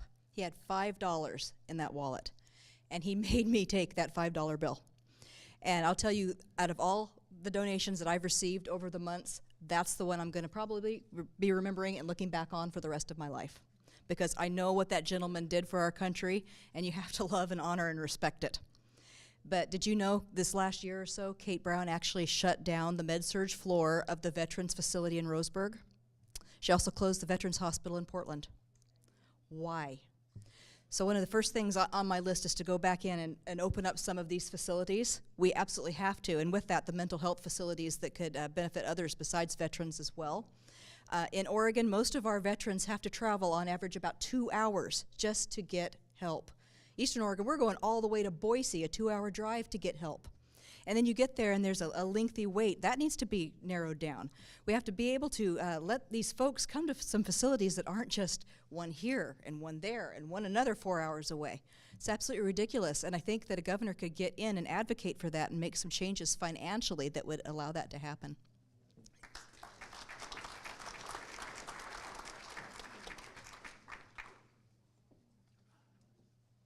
So at this time, we are approaching 7 o'clock. So the question is, do we need to take a break? So, well, I'm specifically asking candidates because the audience can leave whenever they want to. I mean, they can go use the restroom. They can have a great old time over there. So the question is, do any of you guys need a break, or are we good to keep going? A man would never admit he needed to take a break. Okay. Well, you know, the other good news is after you've had your chance, you've got 10 minutes. So, you know, if you really need to, just go for it. So, all right. So the next question kind of ties into this a little bit. So Kate Brown has heavily utilized executive authority, and what would your limits on using executive orders be? And we're going to start with you, Nick. Yep. Need a repeat, or you got that? No, I got it. Awesome. Just don't want to fall off the stage. Okay, so executive orders to me in a lot of ways is a failure because it's short term. The reality is that another governor comes in later and gets rid of them. It's the same thing we all would do with Kate Brown's executive orders. On day one, we're going to go through and review them and probably overturn most, if not all of them. So what does that accomplish? At the end of the day, it doesn't accomplish a whole lot. I would like to see us actually working together to create new laws. Pass things that are permanent changes that are good for all Oregonians. Bringing us together, doing what's right for Oregon, and making sure that we're all winning. And I think that's what our goal should be. Our goal shouldn't be short-term gains. Short-term gains are just one way that's going to push us out of the office quicker. We could make a wrong step with one of those, and then that gets us kicked out in 4 years. The reality is we need to get people together and have lasting changes that we can all buy into. So that takes the right person that can find common ground. We have to find that shred of little bit that we all can find that we agree on and then build off of that, because that's the building blocks of success. If we can do that, we can make lasting change. And that's my goal as governor, is to make lasting change that survives me even. That's good for my son, for the next generations. I want to see everybody win. Thank you.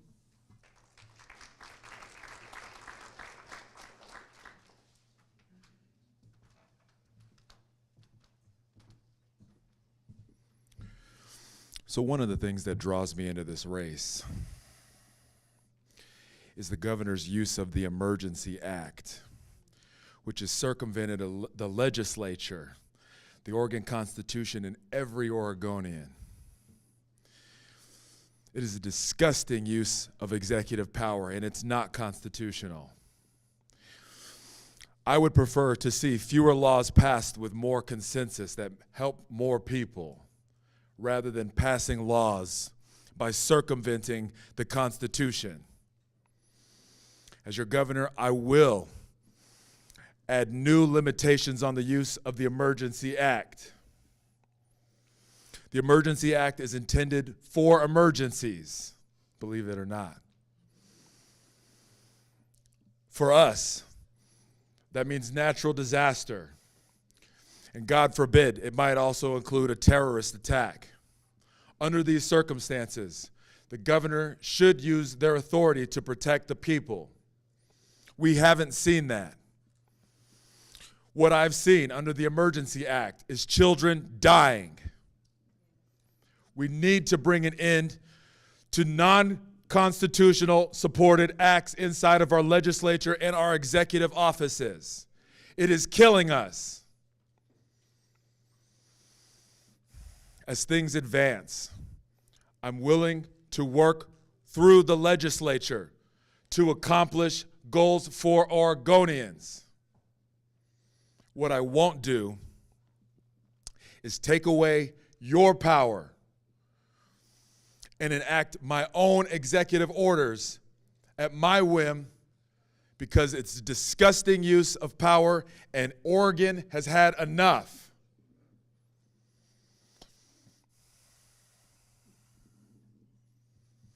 No more circumvention of our Oregon legislature or our Constitution.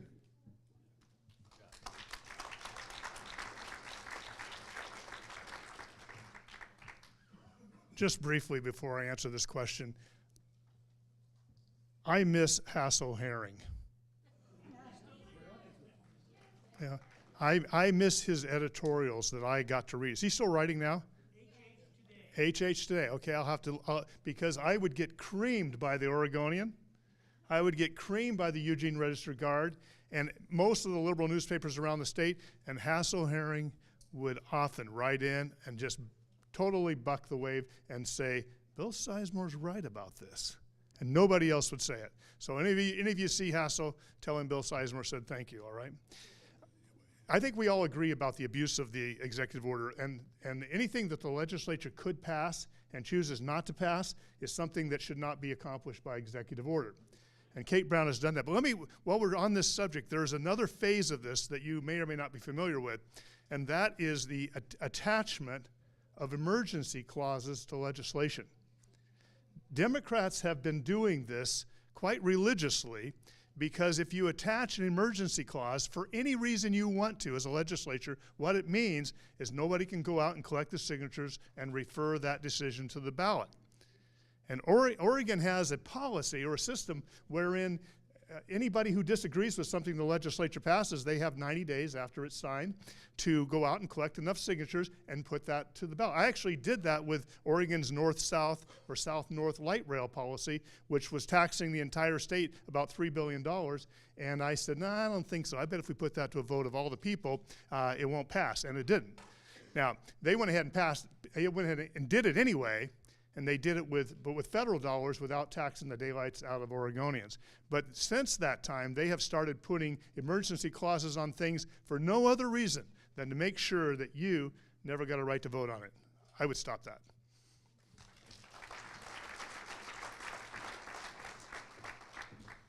So it's going to get confusing. There's a lot of emergency stuff that's been pushed down our throats this last couple of years. So I want to differentiate between what Kate Brown did when she extended her declaration of emergency. And that's where I stepped in and brought the very first lawsuit. I helped organize the first lawsuit against Kate Brown in the late spring of 2020, along with Kevin Mannix, that said, Kate Brown, you cannot continue to declare an emergency because the legislation clearly said, it was a ballot measure, we all voted on it, it clearly said that after 60 days, she had to go to the legislature and give that power back to the legislature. They could reauthorize her, or they could just take over. Of course, she completely violated that. We actually took that to Baker County Circuit Court and won the case. And the attorneys for the government actually came to our attorneys and said, this is such a slam dunk. This is a violation of the law. But what happened? She took it back to her state Supreme Court, her appointed Supreme Court, and had it overturned. They made a claim that she could go back to some 1940s piece of legislation over the top of our voter-approved ballot measure. So this is the kind of overreach that I would never in a million years dream of doing. I also would never have instituted any mandates, none. No mask mandates, no closures, no vaccine mandates. We are free, intelligent Americans, adults. We can make our own decisions. Now, on the actual executive orders, I say, for Kate Brown, live by the sword, die by the sword. So her executive orders on cap and trade, I would do an executive order to undo. Her executive order on green gas, I would undo. And the only one extra that I would use executive order, as I mentioned, our schools are a disaster, I would ban CRT and ban comprehensive sex ed.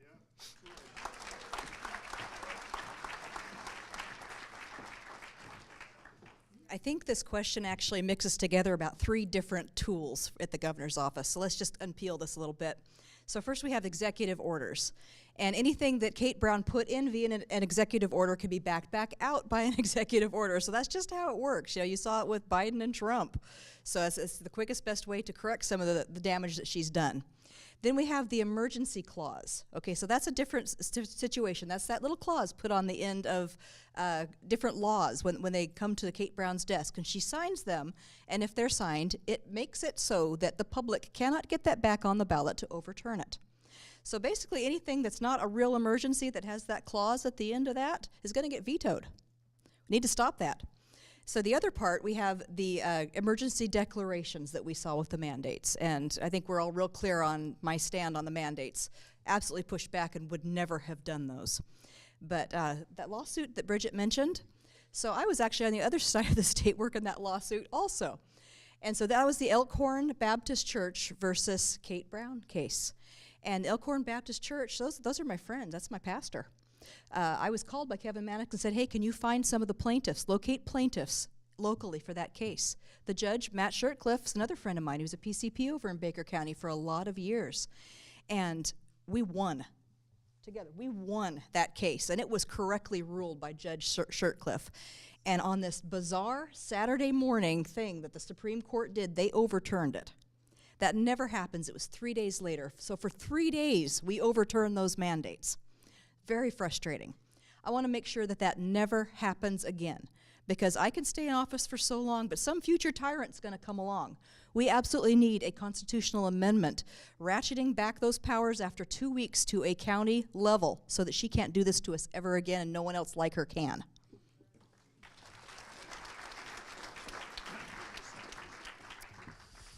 Well, everybody's made some good points, and the emergency clause, just so you know, because I've worked in the legislature as a consultant and strategist, they put it on every single piece of legislation. I can't think of a single one in the last 5 or 6 years that hasn't had that. And it's nice to know that everything's an emergency. Even Republicans do it too. And but I agree that you have to take a stand and things need to go. And one of the ways you do that is to do just what we're doing here tonight, and that's to get the word out, educate everybody on what's going on. When it comes to executive orders, it takes an executive order to undo an executive order. So I'm going to do tons of them on the first day, basically the opposite of Kate Brown. It's going to be a lot of fun. And but the other piece, too, is when you're doing an executive order, it's really important to give people the why. And that's why you have to use the power of the pulpit. And you want to communicate that an executive order is also a tool for creating leverage. You see, we're not going to move the dial back to common sense in Oregon unless we utilize the tools that the governor has to create dialogue and coverage. And when you write an executive order that restores access to regular citizens to things that the majority of citizens value, that is a good use of executive order, especially with a hostile legislature. So remember, it's not executive order so much as how it's used, which is why we need to elect good, ethical, moral, strong leadership, conservative leadership. That's how we're going to move the dial back in Oregon, and that's how we're going to overcome the misuse of Kate Brown's misuse of executive order. Now, the final thing is an emergency declaration. So I think emergency declaration can also be used as leverage. Like, I'm going to declare an emergency, a small and medium-sized business emergency, and do a tax moratorium. When you declare emergency powers, you can be used to undo a lot of bad progressive legislation. You have to have the courage to do it, even if it can be undone. Thank you. All right, moving right along to the next question. Voters are concerned about corruption, inefficiency, and waste in state agencies. How will you ensure accountability in state agencies? How will you determine the right size and focus for them?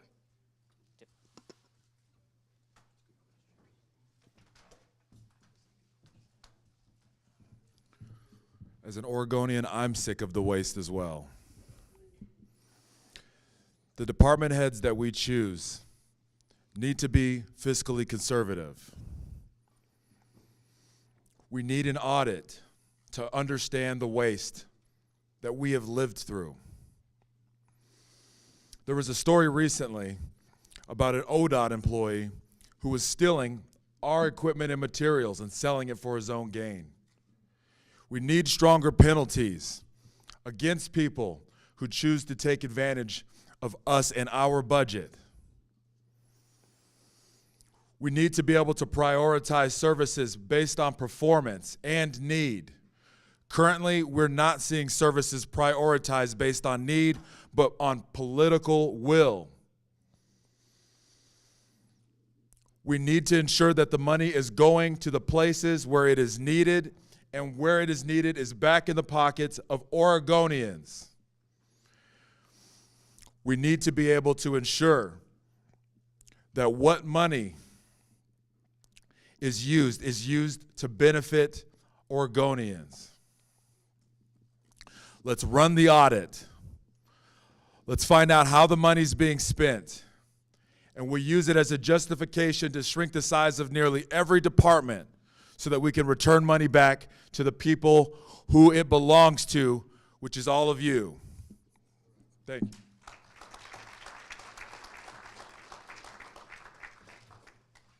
In 1994, I put a measure on the ballot that not everyone in this room will appreciate, that reformed a very broken PERS system, the Public Employee Retirement System.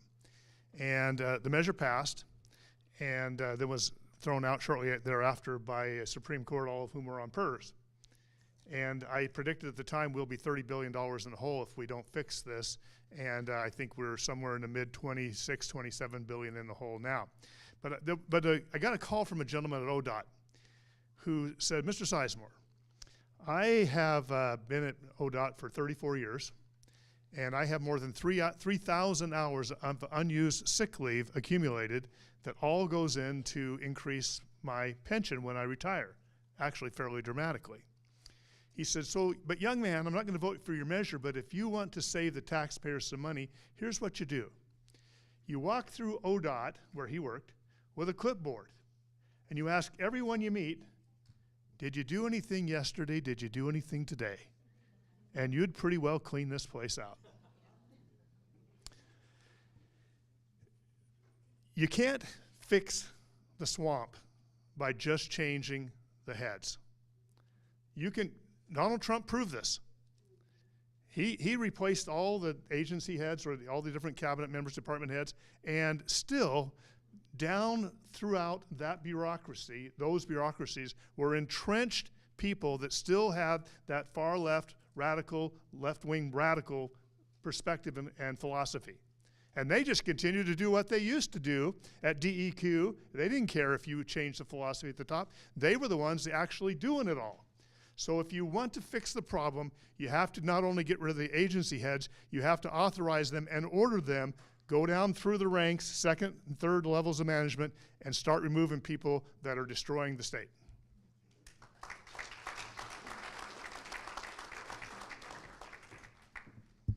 I could probably just say ditto to that because that was very well put.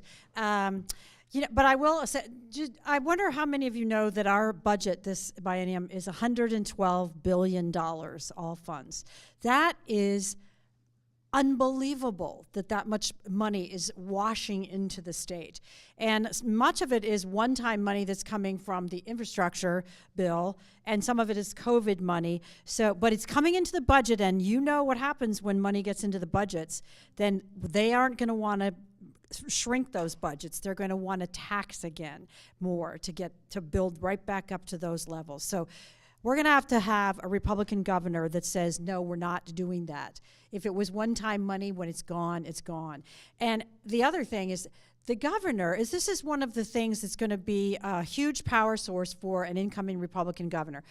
300 appointments to boards, commissions, and agency heads. Yeah, it's true. If you just appoint a new agency head, it's not going to be enough. You also have to go in and get your vision implanted on those boards and commissions because they make the policy choices. They put that vision into execution. And you also have to empower, as he said, your agency heads to eliminate people who will not execute that vision and carry it forward. That is a lot of power, though, to change the state and move forward on this. So I think we can get a lot accomplished. I often say, though, I'm running for governor to put a hard stop to the downhill decline. Trump showed it. You can only dig so far out, but the important thing is putting that hard stop and saying, I'll veto any policy that comes on my desk that moves us, continues to move us in this downward direction. We're going to start digging out one person at a time until we get it done. Thanks.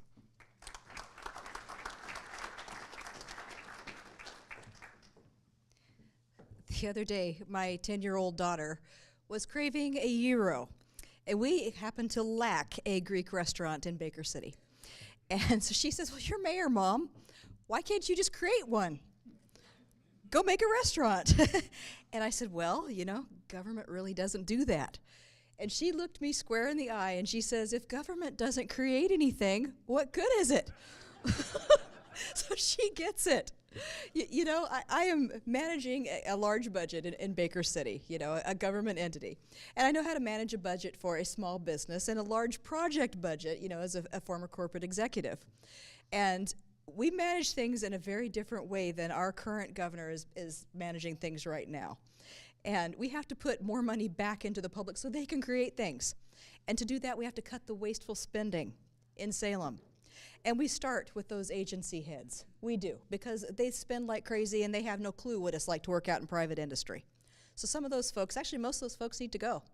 Then I need to go board by board and commission by commission, because there are 260 or so of those. And those folks need replaced in large part because they are not qualified to do their jobs. They just aren't. Then we need to look at the administrative waste. And here's something that cracks me up just within the realm of the governor's office that can be eliminated very quickly. So she has probably 17 different tiers of policy analysts for different areas of the state, different areas, you know, of policy. And each of those senior policy advisors has a policy advisor. And then the senior policy advisor to the policy advisor has a policy advisor. And so by the time you work down through this, you have 3 or 4 layers of policy advisors in the same area feeding up to the governor. That is millions of dollars that can be cut very, very quickly. Thanks.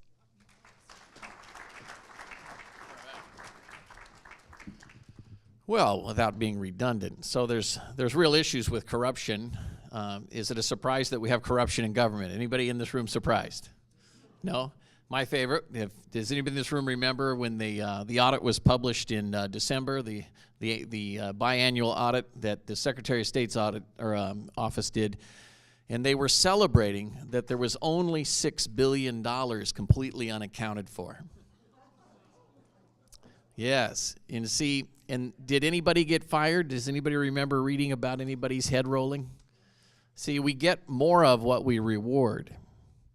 The fundamental problem is, for 40 years, we've elected people who reward the wrong behaviors.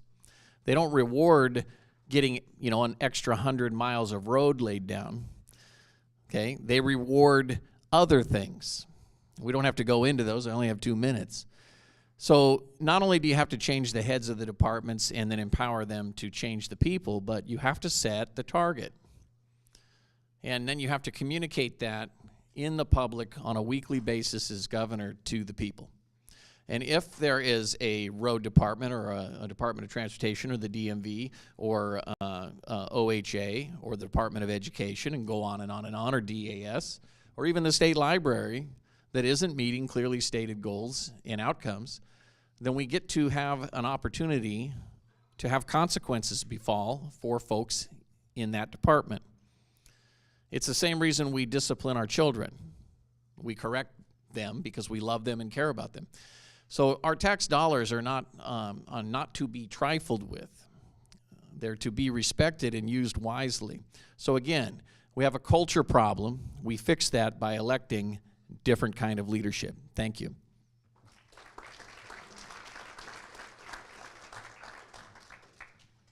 You know, from all these answers, it sure sounds like we need a CEO.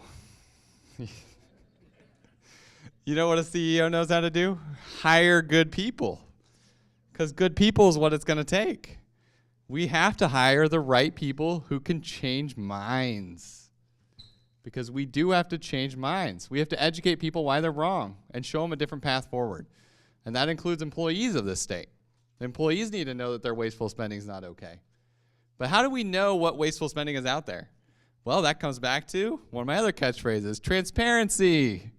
Because if we don't have transparency, we don't know. How many of you have ever tried to look at the state budget? Anybody? I love the giggles. It's bad. I mean, the websites that are out there for us to be able to look it up, I mean, it's atrocious. And it really only goes to like that top tier level. So you don't really know where all the waste is. And just to talk to something that Bill said, I have a good friend that works at ODOT as an engineer. He works on a 6-person team. There's 4 of them that are actual core engineers. And there's 2 people that just double check the work every day of the other engineers. Kind of wasteful. Like, I just don't get why we have that. It kind of goes back to that $800 for a hammer. You know, there's no checks and balances in our government, and we have no transparency to see where the waste is. Until we get that, we won't be able to make those changes. So day one, that is something that I can do. Every bit of data that the governor has access to, I will release publicly, because that is important to me. It is important that the public understands everything that this government is and realizes that the government actually works for you. Yeah, funny concept, isn't it? We have to change that dynamic and get it back to the government working for you. Thank you.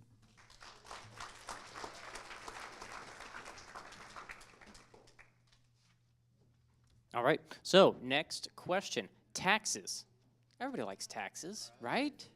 We love taxes, yeah. Okay, taxes are a problem for everyone. Businesses and people are leaving the state. What would you do to counter this trend? Yes, go. Enter the anti-tax man. I've actually been called every kind of anti-tax name you can think of because I've placed measures on the ballot, no new taxes or fees without voter approval, and the property tax measure that cut taxes by, now it's up to about $15 billion in the state of Oregon. Do you know that you can write off $7,000 of your federal income taxes on your state tax return instead of $3,000? Because I put a measure on the ballot that made federal income taxes fully deductible on your state return, and the legislature totally panicked, including the Republicans, and they said, that's $1 billion hit. Well, let's put a measure on the ballot ourselves to divide the vote, and we'll just agree to raise it incrementally, and maybe that'll split the vote, and neither one of them will pass. Well, their measure, to their surprise, actually passed, and now it's up to about $7,000 you can deduct. So I have done a lot to cut taxes in Oregon, and I will continue with that philosophy unabated, because I literally believe that nobody knows how to spend your money better than you. When money is in your hands, your wallet, your paycheck, it's real, right? You've got things you'd like to do with it. However, when the government has it, I think it was Grover Cleveland might have said this, that when government gets your money, it's like this big pile of trash in the middle of the room that doesn't really belong to anybody, and so we just got to get rid of it. And you all know how governments do that. At the end of the year, they look in their budget and say, oh my gosh, we've got $80 million left, and if we don't spend it, they won't give us that much next time, so we've got to get rid of it. And I know story after story, true stories of that happening. That's the change that a good conservative, pro-taxpayer Republican will do, and that's to cause the government to respect you and your money.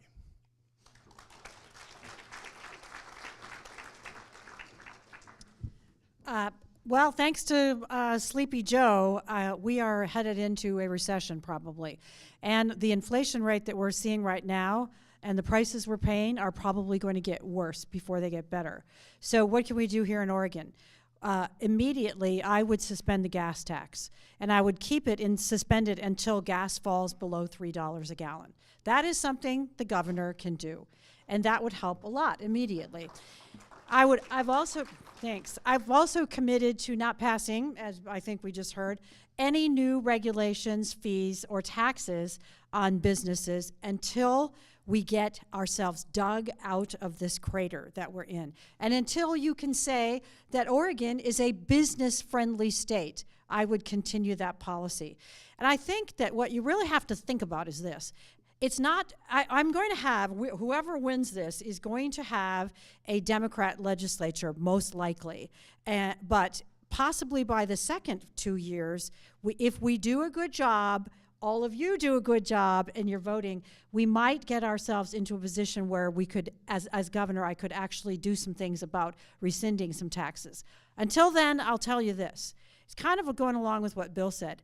Anything that comes onto my desk is going to be measured this way. Does it make your life better? Does it make your life more affordable? Does it make your energy costs easier to afford? Does it make grocery costs less expensive? If it doesn't, it gets vetoed. So that's my policy on that. Don't need any more time.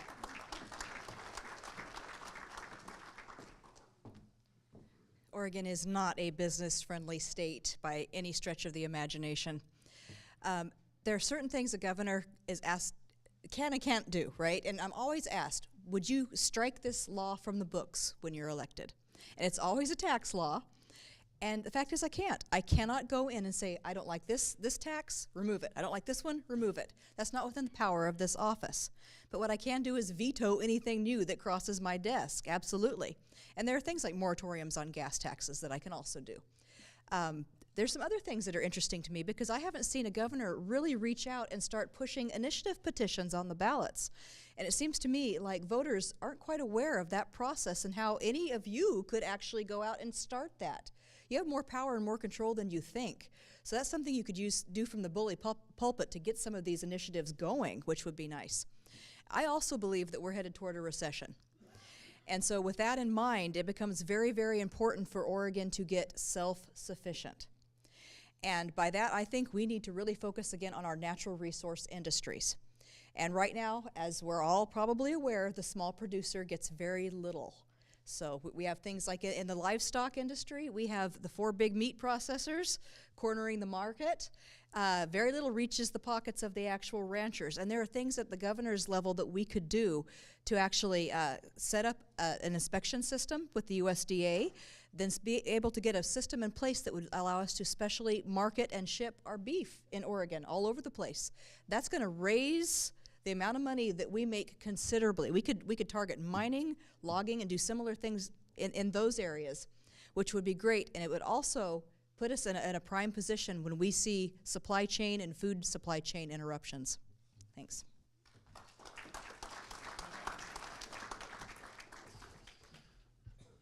Well, I'll add to that. So when you're dealing with taxes, we have been over-collecting in this government for the last 8 years. That is 4 budget bienniums. Every 2 years, taxpayers have enjoyed some of that money coming back in the form of the kicker. But you see, about 8 years ago, they started the, well, maybe it was 10 now or 9, they started the short session. And what the short session allowed the Democrats to do is to take any over-collections in the first year and reappropriate them back into the budget. That's actually one of the largest taxes we pay. See, if we didn't have the short session, it would go into the kicker, and they wouldn't balloon the budget midway through. Everything is built on half-truth. The other thing the government does that adds to your tax burden, in addition to the many that you pay, is they have an incredibly inefficient regulatory system, especially on building projects. Any construction people in here? Yeah. Anybody had to wait 6 months to get a planning approved, or 9 months? Well, what did the price of lumber do in the last 9 months? And what happens is, especially in public projects, the government doesn't care. They just, it's just going to cost more. They tax you for it. Or they apply new appropriations to it. So we need to have a governor that really understands how they've woven this culture together. And if you ever notice when they go to budget, they always apply a new tax to you, and that is they always underestimate what they think they're going to collect in the coming 2 years. And then what do? Well, we need to raise taxes. But we, the people, don't have the information, and sometimes we fall for it. We need to stop electing these people. We need to tell you the truth. We need to create efficiency. And of course, no new taxes. Thank you.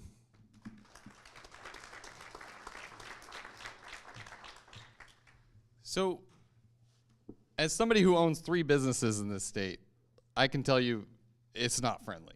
The government isn't everything. It is a nightmare to work with anything that you have to work with them on. There's no customer service level, so it's impossible to work with them on it. We have to get the government out of our businesses if we want to change that. But so I don't rehash everything everybody else said, because I think we agree a lot on this stuff. Let's talk a little bit about why Intel decided on moving to Ohio with their new facility. Okay, so big business in Oregon decides to leave or not open a new facility here and instead open it in Ohio. Their new plant is going to be about 15 minutes from my office in Ohio. So I have a little bit of inside knowledge on why they decided to go there. They decided to go there because they have highly educated workforce, low-cost labor, low-cost land, low-cost construction, low-cost permits, and a lot less regulation. That's why we lost that. Yes, it would be hard to put that much land together. But do you know what the wage that they pay out there for their people are? It's about half what it would cost here per person that they would employ. Half. And that's just the wages on labor. It doesn't get into everything else. The land would be probably a tenth of what it is here. I have employees out there that still buy houses for $130,000. The cost of living is significantly lower, and that's why companies won't move here. We won't win any big companies until we fix what's happening here. You know, we don't have a high-quality workforce anymore. They're not highly educated. Look at the standards in our schools. There aren't any. Why would you want to hire anybody that went to high school in Oregon? It's a good question. I hire a lot more people to go to high school in Vancouver than I do in Oregon.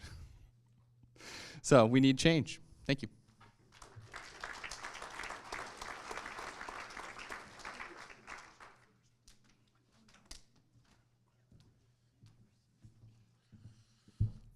First thing I'm going to say is no new taxes. I would also like to see a marginal tapering on our income tax, at least 3%, if not more. We already know the money is being wasted. Why should we give it to the government? I spoke to a well-respected man in Eastern Oregon today. His concept was one of brilliance. We want to be able to incentivize businesses in Oregon. We want them to be able to compete for a tax break. He said if we just give them the tax break, they're likely to pocket the money. What we need is for businesses to lead the way in making sure that their employees have a place to live. We want corporations to buy and support land development that ensures that they're not just hiring somebody who's going to go home at the end of the night and sleep under a bridge. Let's incentivize our businesses to pursue tax cuts. We also want a marginal tapering of at least 4% on property taxes in Oregon. It's disgraceful. It's cheaper to buy a home to live in Marion County than it is in Linn County, out in Lebanon. What's the reason for that? For the counties that are taking more than their fair share, we also want to know how they're spending the money. We want to ensure that we are able to afford property and that we maintain the majority of our hard-working income.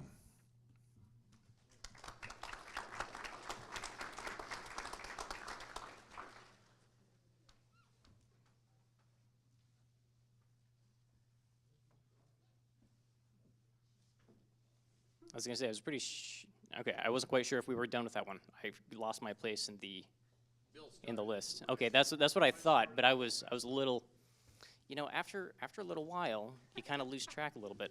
All right, so with that out of the way, so The next question is, please list 3 specific actions you will undertake to address Oregon's forest crisis. Well, I like that one. I've got a lot of support out there from timber companies, and as I mentioned, people, members of Timber Unity.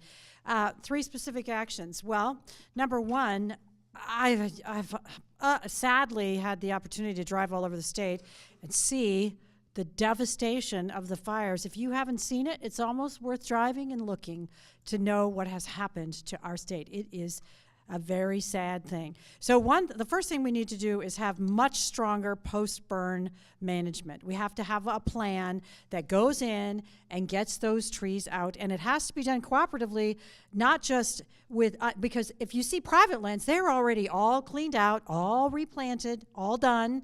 So it's not just the state lands. We have to work with our federal partners. Hopefully we're going to have 4 seats in Congress this time, and so that we can do this work also on federal land. I was asking recently about the, when you go through the Santiam Pass and see hoodoo, I said, how long has that been? And somebody that was involved in timber said, I think about 6 to 8 years, and I looked it up. That was 15 years ago. 15 years, and you know what it looks like. It still looks like it happened yesterday. Nothing's been done. So that's one, post-burn management. The second one is we have to go back to being, getting our forest roads opened in the communities. And of course, start cutting more. As I say, my answer to that really is, and I said this at the Timber Unity debate, bring on the chainsaws. That's what we need to do. We need to start cutting. We pumped 30 million tons of carbon dioxide into the air in a single year. And the environmentalists think they're doing their work here in Oregon. We've been polluting here in Oregon worse than anyone if they're actually concerned about climate change. So those things, the roads opened up, bring on the chainsaws, and we have to have better post-burn management.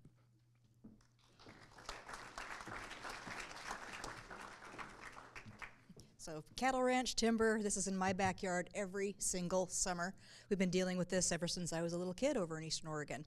So we basically, that phrase you hear, graze it, log it, or watch it burn, that sums it up in a nutshell. It's just very common sense management. One of the first things we need to do is have multi-use access in our land. So you can go in there and you can see these big berms that the Forest Service has put in. Fire crews can't even reach the fires part of the time. Those need to be gone. We have ways to do that: collaboration, cooperation, and coordination. These are our 3 systems that Fred Kelly Grant, Stewards of the Range, actually argued in court and won. So counties have these available if they just know how to use them. So I'd advocate for that so that local governments get a seat at the table. That's one thing. I would also be advocating very strong against the feds to allocate those grazing allotments. You know, we have one right outside our fence line that doesn't get allocated every year, and you have grass up to here, tender dry. Can't keep having that. The other thing is I'm always going to advocate for bringing back federal management to a state level whenever possible, state level back to a county level whenever possible. I'm endorsed by Representative Ken Ivory out of Utah, who is the founding president of Americans Lands Council. And so if you look at a map of the United States, you'll see the federal fault line. Everything to the east of that has already been ceded in terms of management back to the state level from the feds. Everything to the west hasn't. I'd like to know why. Then you overlay a catastrophic wildfire map on top of that, and it's identical. That tells you a lot about where things are managed the worst and the best. I need to advocate for that because there are court decisions already in place, Hawaii Supreme Court and the U.S. Supreme Court, that would uphold that process. So I would really like to look into that. Thanks.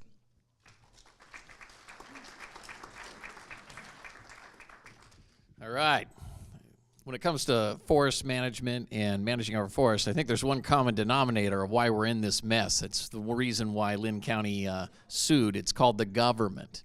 Anytime the government takes over a resource, you get less access, less value, and less of it.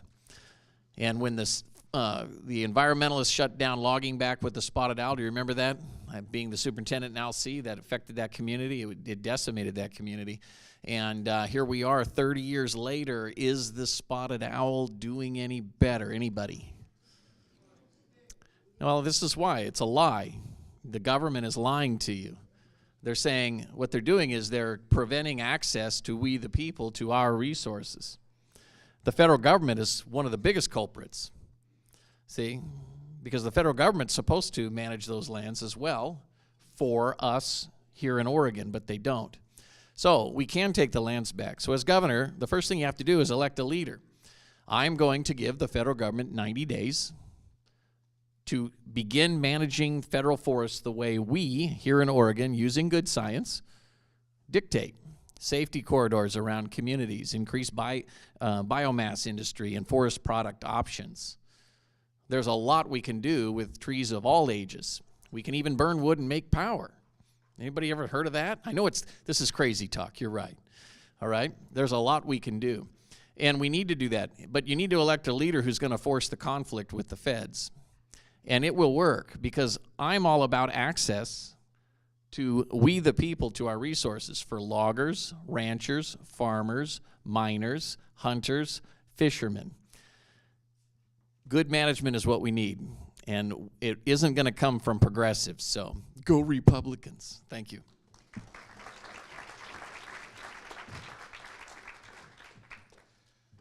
So the federal government is one of the biggest culprits of this problem. They actually stop us from putting out wildfires on their land.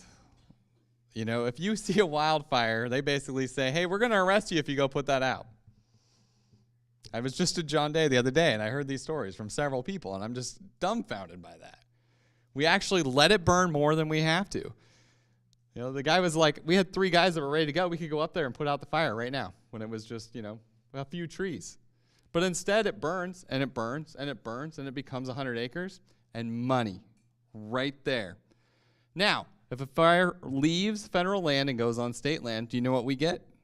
We get paid by the federal government for that land. So what incentive is there for us to put out those fires?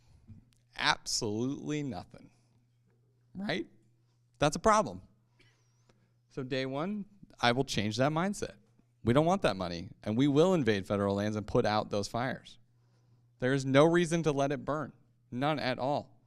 We will also start supporting programs like Oregon State's program, where they are thinning the forests and managing and maintaining them, which actually, to be fair, the federal government has contracted with them, and they have started maintaining a lot of our federal lands around here and doing good work.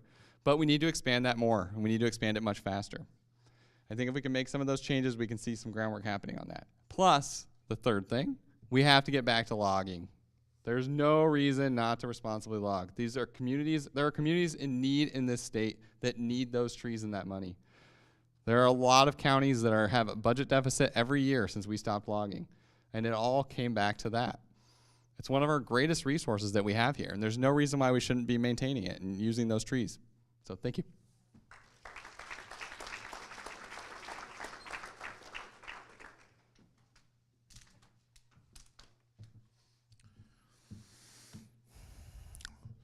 So as governor, I want to see a revitalization of the timber industry. It's a renewable resource. It grows again. Over the last few years, Oregon has spent more than $1 billion in fire cleanup. If that money is used in advance to ensure that we're supporting our industry and supporting pest management, then we have fewer trees dying. We have more trees that are used to employ people. I also will oppose the Bureau of Land Management and their practices here in the state of Oregon. We've seen the way that their management has destroyed our forest. We need a governor who will go against them. I think it's a shame to see that federal employees through BLM have better standards of living than workers here in Oregon. It's a disgusting use of our government funding, which is used against the people of Oregon. Let's manage our forests better pre-fire conditions. Let's work with our experts to make sure that the pests are not ravaging our forests. And let's work with our industry to ensure that we're salvaging wood, using it for different purposes other than to be the start of the next fire. We need to be able to thin our forest. We need to be able to develop land for new housing. Oregon's timber industry is strong enough to build a house for every person in the state. Let's do that.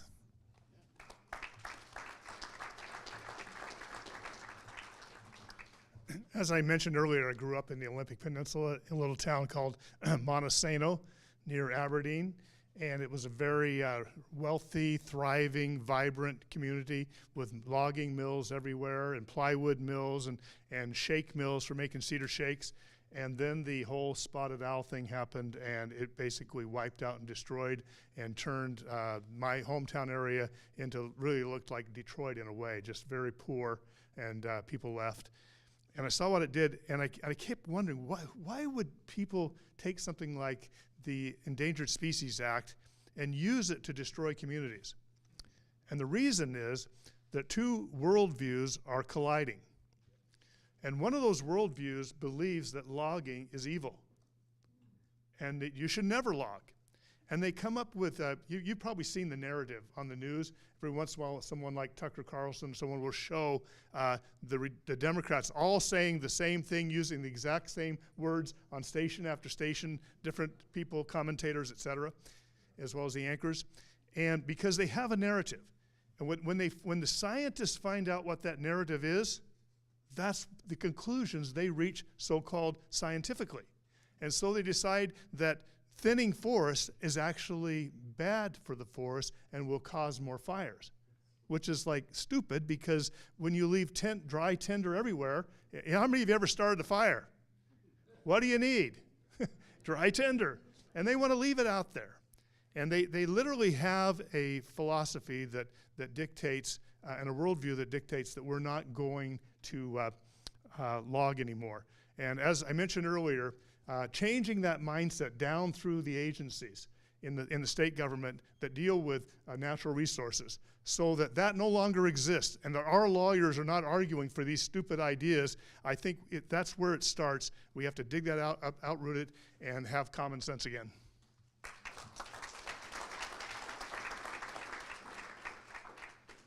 Just double checking my list here. We're going to go with Carrie next. All right. I got it this time. So next question is illegal immigration at the southern border and Oregon's status as a sanctuary state are on the minds of Republican voters. What are your positions on these issues, and how would you address illegal immigration as it relates to Oregon?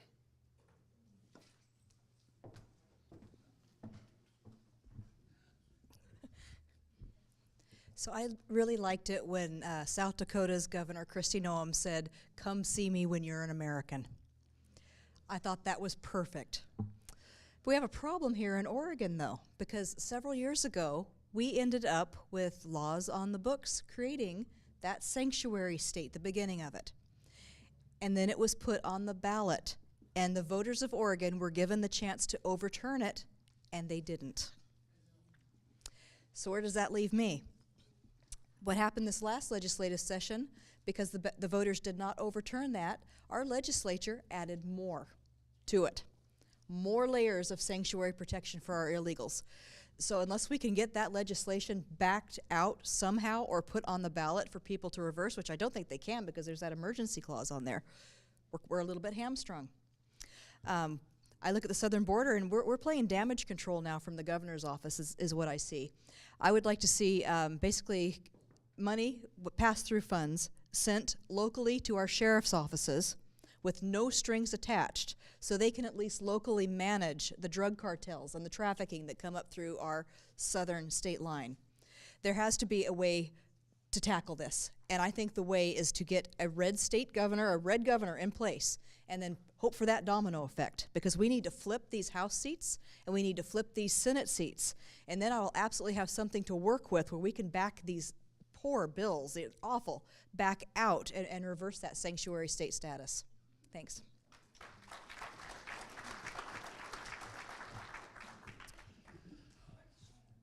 Well, I don't like to equivocate. So the reality of it is that illegal immigration is one of the reasons we have a huge fentanyl problem and then we have ravaging drug addiction. We had a tenfold increase of drug overdoses in Oregon with the passage of Measure 110. These problems are not separate from each other. They're now in Tigard-Tualatin looking at giving teachers fentanyl, which is the drug that policemen usually give when people are going into respiratory arrest due to drug overdose.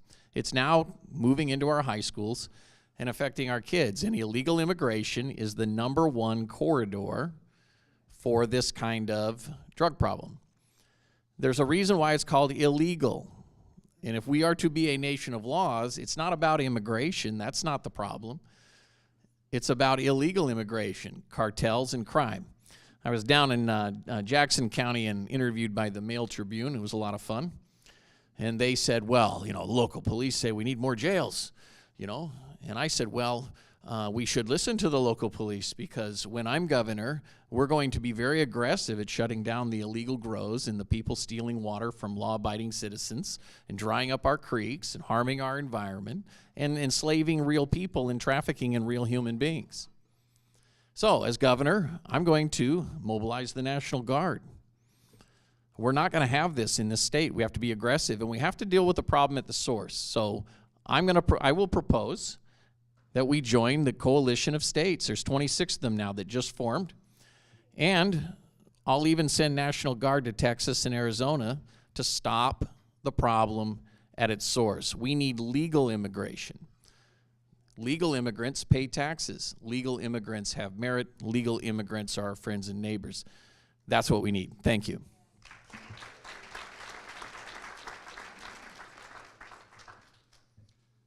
So if you haven't figured it out yet, I'm kind of a realist, and I kind of just tell you exactly what the truth is here. So the reality is, Carrie's absolutely right. These laws were voted on by the people of Oregon. We became a sanctuary state from the voters. So it's very hard to go against the voters' will. Here's the problem, though. It's not actually the whole sanctuary laws are not the problem. It's actually the ones that reduced our access to ICE or got rid of our access to ICE. Before we passed that law, which is, to me, poor voter education, because we don't have good leadership that's actually educating the voters on what the consequences are of their actions, of their vote. We don't educate. We have money on either end that makes something happen. But here's the deal. When we took ICE out of our jails, when we took ICE out of us being able to access their systems, we stopped being able to prosecute the bad illegal immigrants that are here, the ones that are committing crimes, that are trafficking drugs, that are raping women, that are doing all of these bad things. We have no tools anymore from our sheriff's offices to be able to do anything about these people because we tied their hands through laws, poorly written laws, but they were passed by the voters. And that's a sad reality because it's really hard to overturn that. And we have to overturn that. But to do that, we have to change minds. We have to re-educate the voters on what they did that was wrong, and we have to get them to see it our way so that they can then have that referred back to a vote and change it. Get rid of it. The reality was before we passed that, we had $150 million coming in tax money from the good illegals that were here. They actually do. A lot of them pay taxes. You know, they are here and trying to do their part. I agree they should become citizens. I'm not saying that. But the reality was there are a lot of bad ones that were the problems that they want us to get rid of from their communities too. And now our hands are tied and we can't do that. And that's poor legislation. Thank you.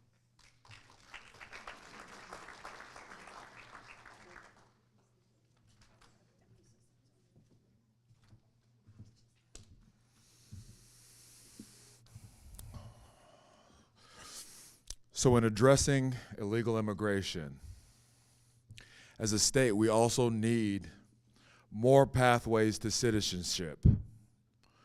The reason why is because illegal immigration is a facet of our economy. We need migratory labor to keep our food costs low.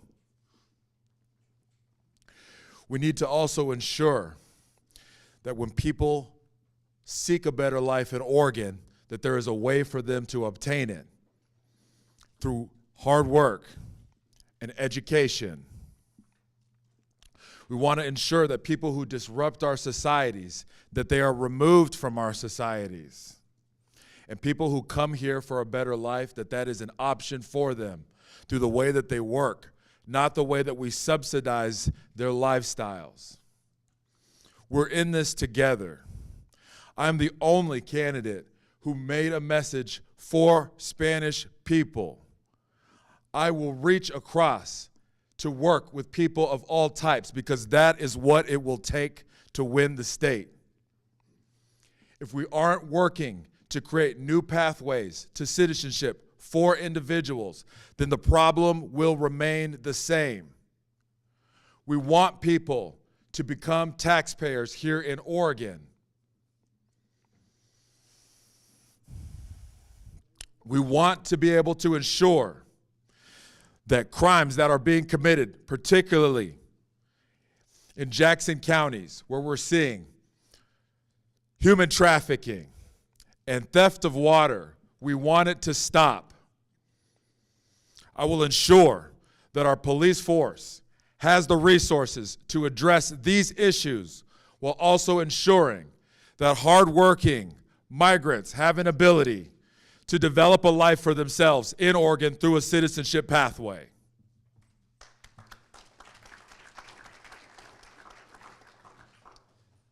Well, of course I'm against illegal immigration and having a state do what Oregon has done, which is just lawlessness with a sanctuary state policy. But I'd like to use my time to explain to you why maybe some of the conclusions my fellow candidates have put forth may not be right. I'm going to ask you a question. How would you vote on a measure that says prohibits tax increases without voter approval? Okay, think about that. How would you vote on a measure that bars tax increases without voter approval? You think, well, that's the same thing. It is the same thing, except if you put on the ballot one that says prohibits, it passes 2-1. But if you put one on the ballot that says bars new or increased taxes without voter approval, it fails 2-1. Why? Because the wording that people vote on is not your idea, your concept, or your measure. What they vote on is the description of your measure that appears on the ballot, which is written by an attorney general and concluded by a Supreme Court, Oregon Supreme Court, that is on the other side of every issue. So when we draw the conclusion that Oregonians are not on our side on an issue, read very carefully what question was put before them, because that is what they voted on. They did not vote, they did not read your measure. 99.9% of them never read your measure. They only know what the Attorney General and the Supreme Court says your measure does, which is often very and purposefully confusing. So before we assume that the people of Oregon like the lawlessness of a sanctuary state, let's examine how would they vote on a measure like that when it was explained to them honestly and straightforward instead of disguised in some legalese designed to get the wrong conclusion. Thank you.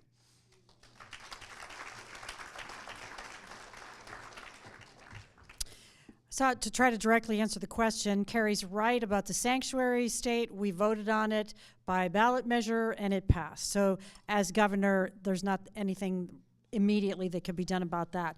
But as your governor, I also would support joining any coalitions or partnering up at any national level to close the border. Of course, we're probably all going to agree on that.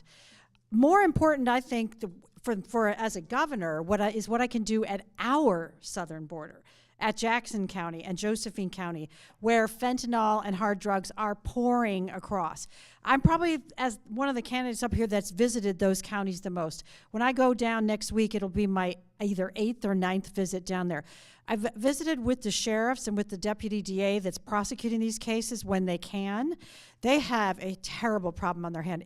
Kate, if you're listening, this is an emergency. What's happening on our Oregon southern border, that's an emergency.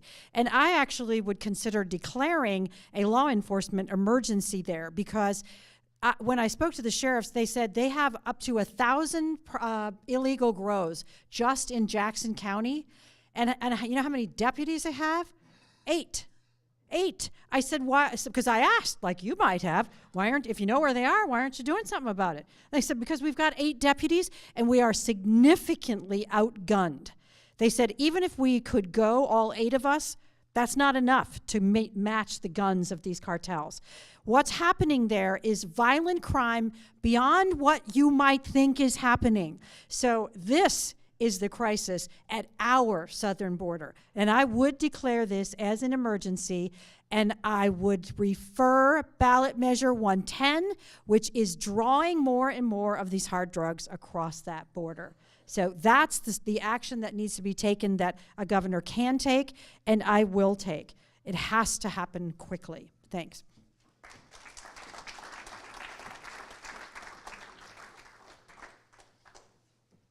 All right, so just as an FYI, we are coming up on 8 o'clock. We have 3 questions remaining. Well, we have 2 questions and then closing statements, I should say. So just keep that in mind. Did I miss something? We're all saying thank goodness. Oh, okay, that's fair enough, that's fair enough. Okay, Mark, you're next. All right, so are you aware of the low carbon fuel standard? Are you willing to remove it to serve working families and commercial activities up to 50 cents off each gallon of fuel? Well, the low carbon standard is nothing more than the 2030 agenda to try to tell you to be afraid of changing climate. So just so everyone knows, according to good science, the climate on Earth has been changing for millions of years. Sorry. Most recently, 60,000 years ago in Antarctica, it was mostly devoid of ice, and there was no industrial revolution in those days.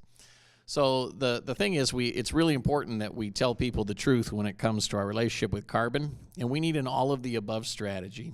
You know, there are places where the electric car makes sense, but you have to let individual consumers decide what they want, rather than politicizing carbon, which is what this governor tried to do with her executive order to implement her cap and trade, basically.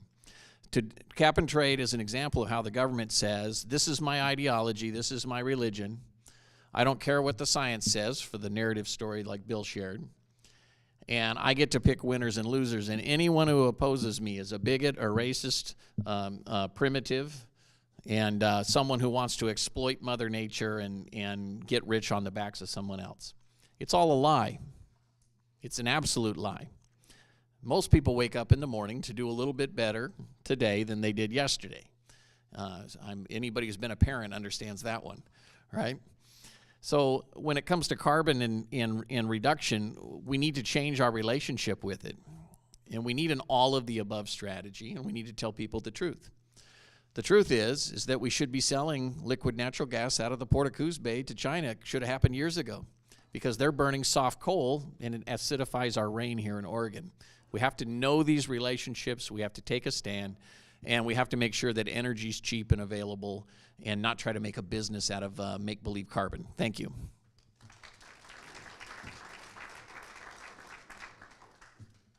So when we talk about our energy use and carbon and cap and trade and all of this, you know, the reality is that when we as a state go and plan things, right now, we're looking at planning things for like tomorrow.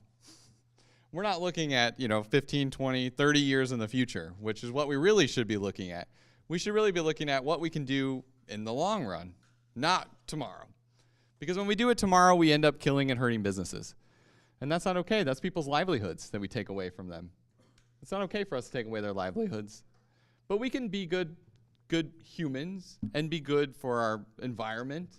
But we can do it in a rational, common sense approach that lasts over a long period of time with a long-term plan that leverages really good technology that's out there to generate new forms of energy. But that technology needs to be up to the standards of what it actually is worth it, not heavily subsidized by the government. Right now, so much of it is worth it because it's heavily subsidized by the government. Without those subsidies, it becomes not worth it. And that's not okay. The government doesn't need to subsidize these things. We just need to let the private industries build it and catch up. We can incentivize some private industries to develop things and to come up with fresh ideas and innovate. Innovation's good. It creates jobs. It creates a growing economy. That's good for all of us. But we don't need to do it tomorrow. That's the key. Right now, what Kate Brown did was made it a plan for, 2025. It was way too soon. It's like immediate. Nobody can plan for doing any of these changes that she wanted in that period of time and save their business. All that does is cost us jobs, and it hurts our economy. And that's wrong. We need to be planning much further ahead for the long run. Thank you.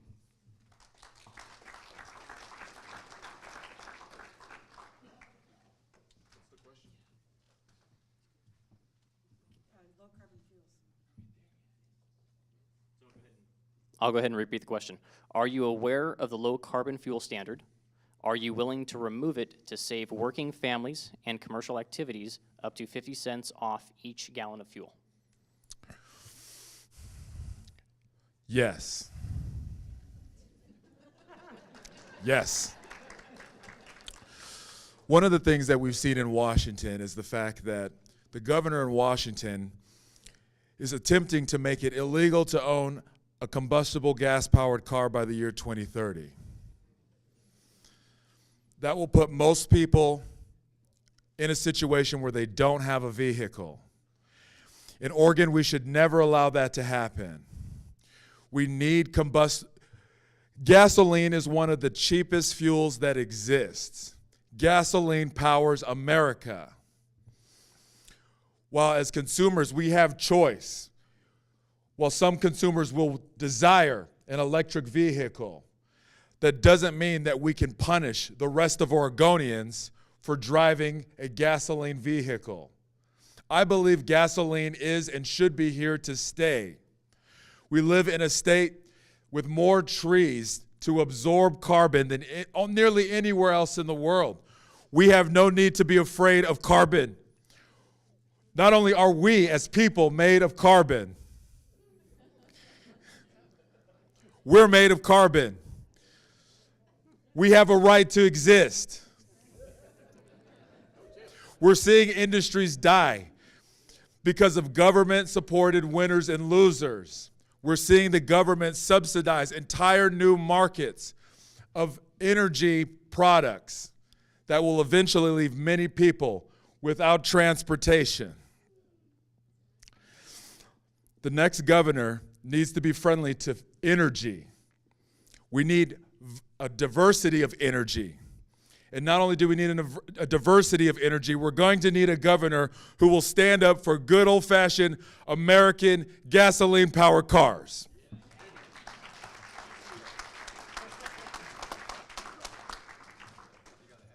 I have to disagree with my friend Tim, because I think we need diesel cars as well. My Duramax diesel gets 26.5 average miles per gallon, all right? And a lot better than my gas ones do. The answer to the question is yes, but I want to address something I think bigger than this. We have too much trust in government when we think that if we all pull together, we can control the climate of the planet. I mean, arrogance is one thing, but I think we go beyond that. And I'm not anti-science if they really prove things to me, but like I said before, there's a narrative. And once that narrative is established and the big research companies find out who gets the billions of dollars, those that agree that man's activities is causing global warming, those are the guys who get the money. Guess what all the studies conclude? That man is causing global warming. But I personally think that it is a bit arrogant to conclude that we have the ability through the power of government to change the climate of our planet. The climate of our planet has been changing for a long time, as has been said. And they do find things up at the North Pole that show that it once was tropical. And as someone else said before, the industrial combustion engine and the industrial age. Because I look at it this way, and forgive me for my simplicity. How is your home heated? By your furnace, by your wood stove, etc.? How is our planet heated? By the sun. And the sun changes. and they have sunstorms. And the effect of that cyclically is that it will affect the climate of our planet. And we don't even consider the reality that somebody's turning up the thermostat or turning it down, and it's not us.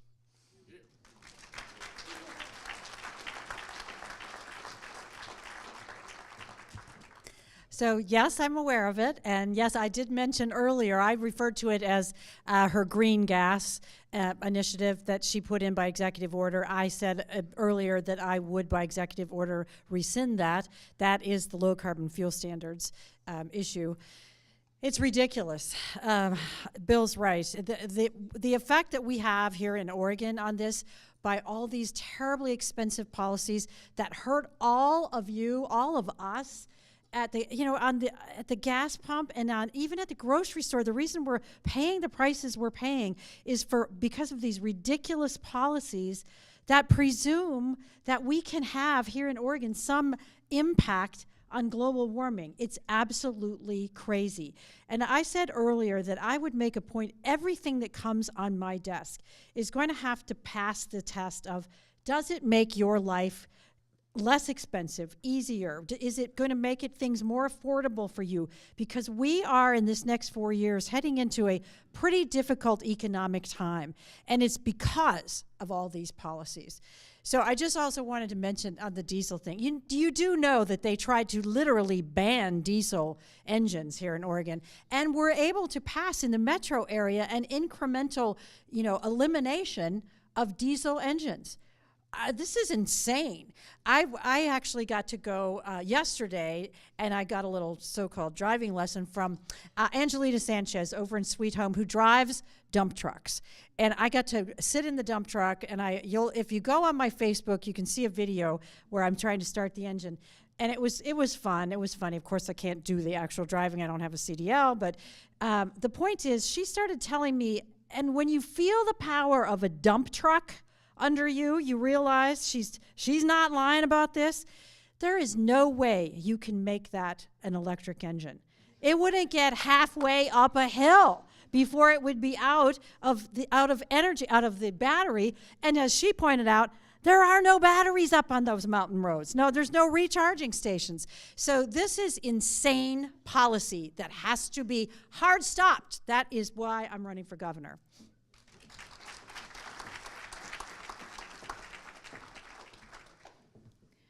I do agree with Bill that there's a certain level of arrogance to all of this, because I contend that the earth will still be here spinning long after we're all gone. So if you even buy into the climate change narrative, which I do not, and even using their own numbers, the way Oregon affects everything globally in terms of carbon emissions, it's so minuscule it doesn't even matter. And we would destroy our state's economy for that? It's absolutely insane. But there is a silver lining here, because the way she pushed this through is very easy to undo. See, cap and trade was defeated legislatively. It went down. It didn't go through. And so what she did is decide, okay, we're going to bypass the will of the voters here, and we're going to bypass the legislature, so you have no say whatsoever. And we're going to break up cap and trade into all of these insane little Oregon administrative rules. And that's what she did to pass all of these things through. She put them through these boards and committees. The last one that was horrible was a DEQ subcommittee. And so 3 people on that 5-person committee made this decision. And they put it out there very quickly, and they kind of hid it so that people didn't even know they could comment on this. And that's how these things got rammed through. I mean, I'm looking at our family ranch. We're 5 miles from the nearest power line. How are we going to take our tractor and plug that in? That's a pretty long extension cord, isn't it? This is absolutely impossible. This stops people from bringing in their crops. It stops trucks from bringing the crops to the grocery store shelves. How do they think people are going to eat? This has to absolutely stop, but it's easy to reverse out. You remove these people out of these boards and commissions first. That's the first solution. And then you put the OAR process back into place, and you reverse all of that back out. Thank you.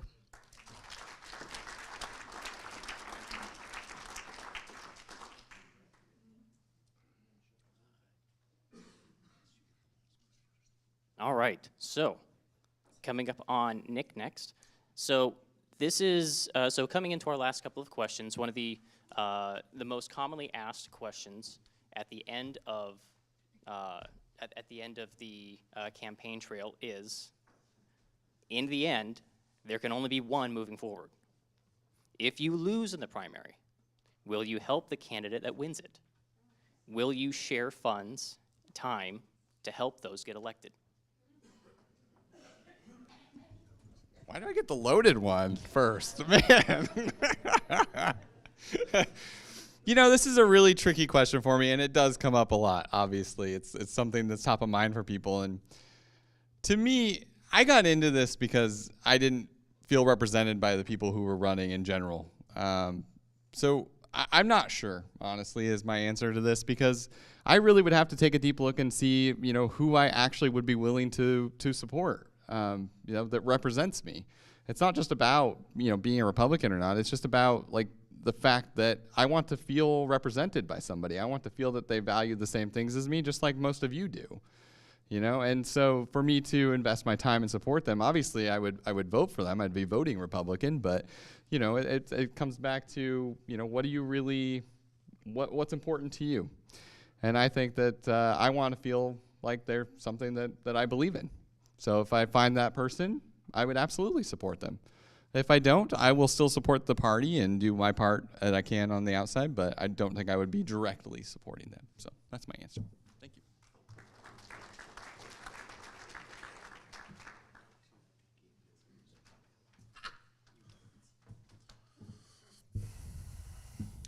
So one of the things that I tell people, as a candidate who got into this race on February 22nd, 2022, that's 2/22/22, this race to me is not about May. So I will be continuing to November. With that being said, that means I will not have any support to offer anyone else. I got into this race in part because of children like my 3 daughters, and also a young 17-year-old boy who was killed in an elementary school parking lot. I walked up on him and I saw the fear in his eyes, the fear that he knew he was going to die. And all I could do for him was stay with him and pray with him. I won't give up this race because of children who have lost their lives over the last 3 years. I am committed to finishing this race for Oregonians and for children and for people who have lost their lives. There's too much at stake for me to give up. Therefore, I will be fighting through and until the general election.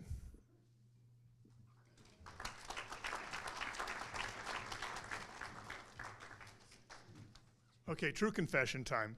In 2016, I really struggled to support Donald Trump when he got the nomination. I wasn't going to vote for Hillary Clinton, obviously, but I struggled because I wasn't sure he had any idea what he was doing.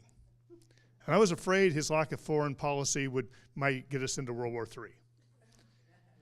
But I was wrong. I voted for him, but it was a hard vote.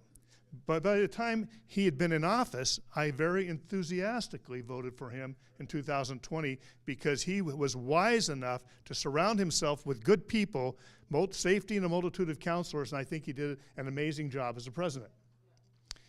Now, I said that because there are 18 people, or 19, running in this race. There are probably 2/3 or 3/4 of them that are pretty solidly conservative, and the ones that have the best chance of winning all are pretty solidly conservative. And I would enthusiastically, if I were to by some weird freak of nature lose this primary, I would enthusiastically support them, speak for them, and donate money to them. And even the worst of them, and that's, I'm not saying they're bad, but even the worst of us would be about 100 times better than a Tina Kotek, right? So I'm very excited. As I told you in the beginning, I honestly believe that the far left Democrat that comes out of that primary is going to come in third this fall, with a Republican in first and an independent or non-affiliated coming in second, and then way down on the bottom, having shown that they are not capable of governing at all, will be that lowly Democrat, and they will be put where they belong.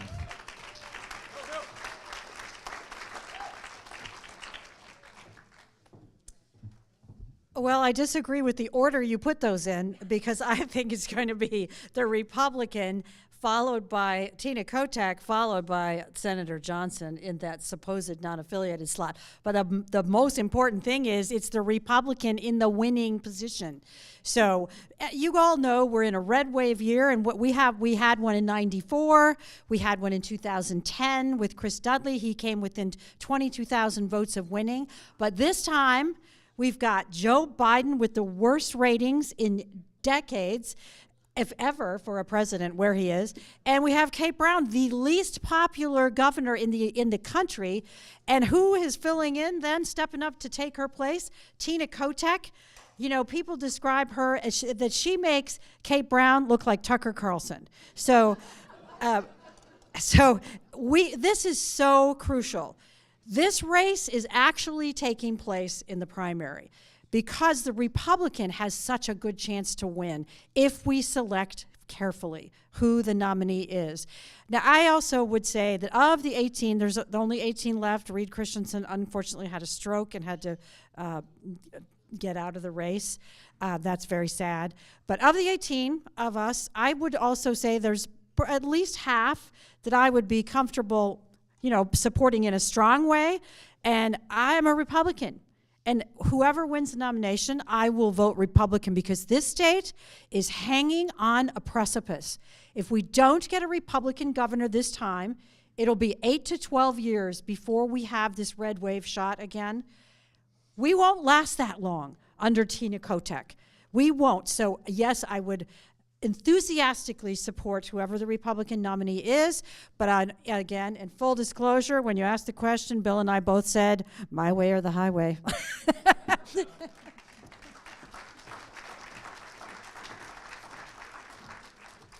Well, I'm sure not going to be supporting Tina Kotek, Tobias Reed, or Betsy Johnson, that's for sure. But I'm kind of like Brigitte with this, because in the back of my mind, I've formulated a list of people that I could support very strongly. I think are good, solid conservatives. But I'm not perhaps as tribalistic as people would like me to be in this answer, because for me, it's God, country, family.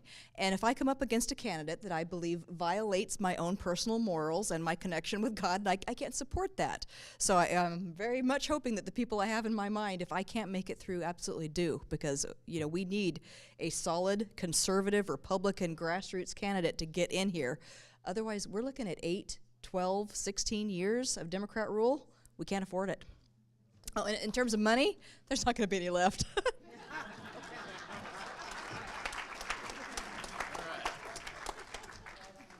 Well, it looks like I get to round out the questions. So obviously the answer is we need a Republican in office, and I am looking forward to Bill and Brigitte supporting me in the general election. I appreciate that, you guys. And again, if by some freak of nature I was not to win, the answer is you can't be petty. This is what divides our party. You can't get up and say that conservative is this or that, because any conservative is better than Betsy Johnson or Tina Kotek, or even worse, I call him too biased Reed. Okay?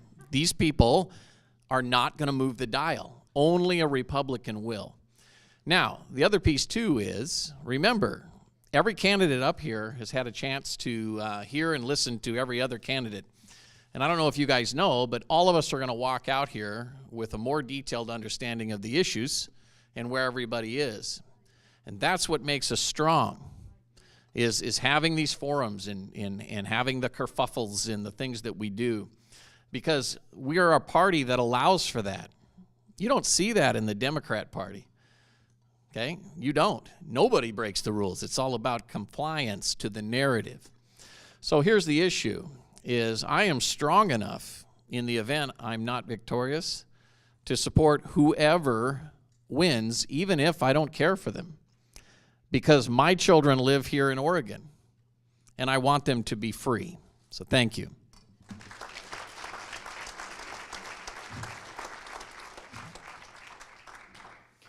All right, so that wraps up all of our questions.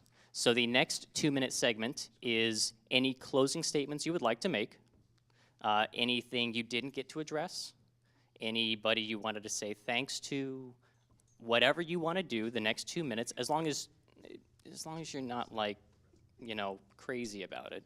You know, you got 2 minutes, basically do what you want to close out, starting with Tim.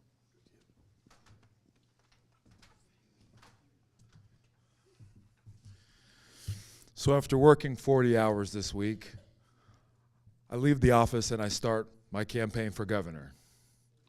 Like many of you, I have a job in here, and that matters to me. Like many of you, I have family, and that matters to me. That's the reason why this campaign must continue through to November, because Newt Bueller only lost 6 counties. That's all it takes to start the nightmare all over again. I can't allow that to happen. I'll be competing and winning non-affiliated voters and even Democratic voters until the job is done. I'm asking for your support because unlike some candidates, a lot of the travel that I do, it comes out of my own pocket. I'm giving my money to the state of Oregon for something that I believe in, but I can't do it alone. I'm asking you also to visit my website, OR4, and my last name, McLeod, MCCLOUD.com. Oregon is in trouble. The Republican Party is in trouble. We won't be able to win this alone. But as I look at the candidacies, I see a list of candidates who don't have a chance, and that draws me into this race. I've done a lot here in Linn County. I love Linn County. Linn County to me is one of the best counties throughout Oregon. With that said, I'm willing to fight for your vote. Thank you for having me here tonight. And please reach out with any questions that you may have of me. I look forward to having a dialogue with you. Thank you.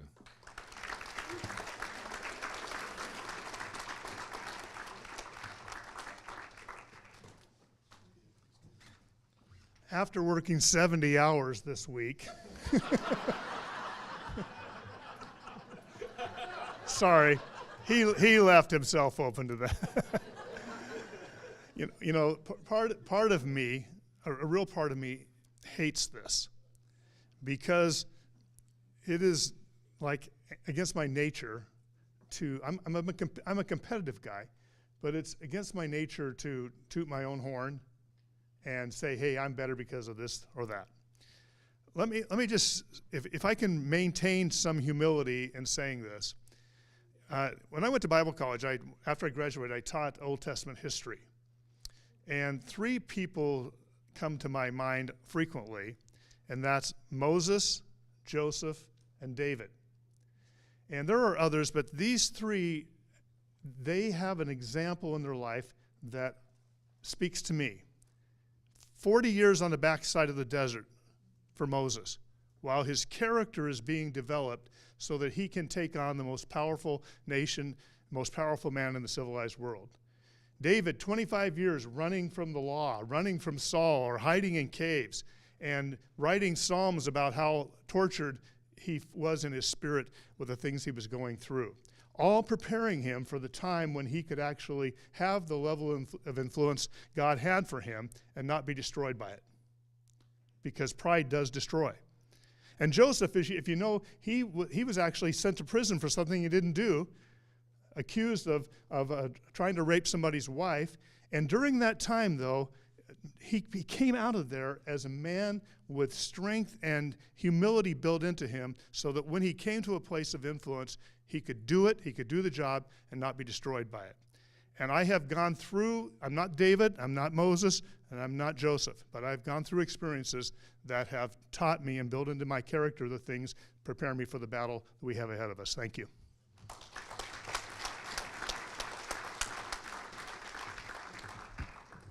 So again, I'm Brigitte Barton, and I am the real Republican outsider in the race with no political baggage, nothing to lose. I'm 69 years old, lived here 43 years, and I have no interest in a long-term political career at this age. What I want to do is get in there and solve problems. And I have a history of doing hard things. I mentioned some of those things along the way. I took on Kate Brown in a lawsuit. I joined the board of the Freedom Foundation to fight public employee unions. I started my own business. I've kept a conservative business going for 30 years in this state. I've been a spokesperson for rural communities and blue-collar communities. I've stood up for those people all through my career, which is why I have so many endorsements out there in those communities. I'm so pleased about the endorsements I'm getting, but you know, you have to decide two things. You have to decide who of these candidates has that strength to stand up and fight back, and to do that not just in the campaign, but in their 4 years in office. It's gonna be a tough 4 years. Then you have to decide, of those candidates, which one can win the general election. And that's where these endorsements come into play. The fact that I'm endorsed by Oregon Right to Life, by Timber Unity members, by sheriffs, by small businesses across the state, and again today I'm so proud to say endorsed by Lars Larson. That tells you a lot about what those people think my ability level is to stand strong for you, and it tells you what they think about my ability to win the general election.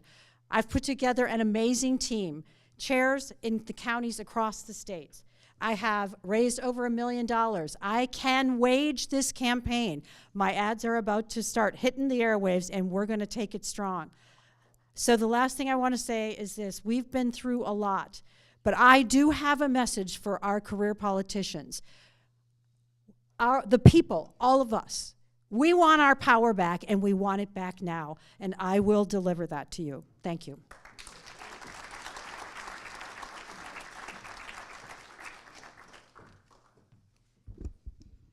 I decided the other day to do a little opposition research because I looked on social media and I saw some people say, oh gosh, Betsy Johnson, she'll just mop the floor with all those Republicans, right? So I started watching. No, absolutely not. I'm looking at the debate skills and I'm looking at the legislative track record. Definitely defeatable. Then I'm looking at Tina Kotek and Tobias Reed or whoever else might make it through on the Democrat side. These are poor candidates. We don't have a Democrat juggernaut coming through here. We can beat these people. This is absolutely, with that splitter effect, our election to lose. But the power is with all of you because you have to choose wisely. And what we've seen before with our candidates is if we have a moderate go through, rural Oregon does not join urban Oregon in the vote. They sit on their ballots, 75,000 of them. They'll do it again. I'm not tone deaf to any rural part of the state. I know exactly what they're saying and what they're thinking. We have to make sure and get a solid conservative through. This is going to be absolutely critical. Anyone who reeks of corruption, lobbyists bought and paid for, rural Oregon will sit on their ballots before, even if it's a Republican, will sit on their ballots before they vote for that person.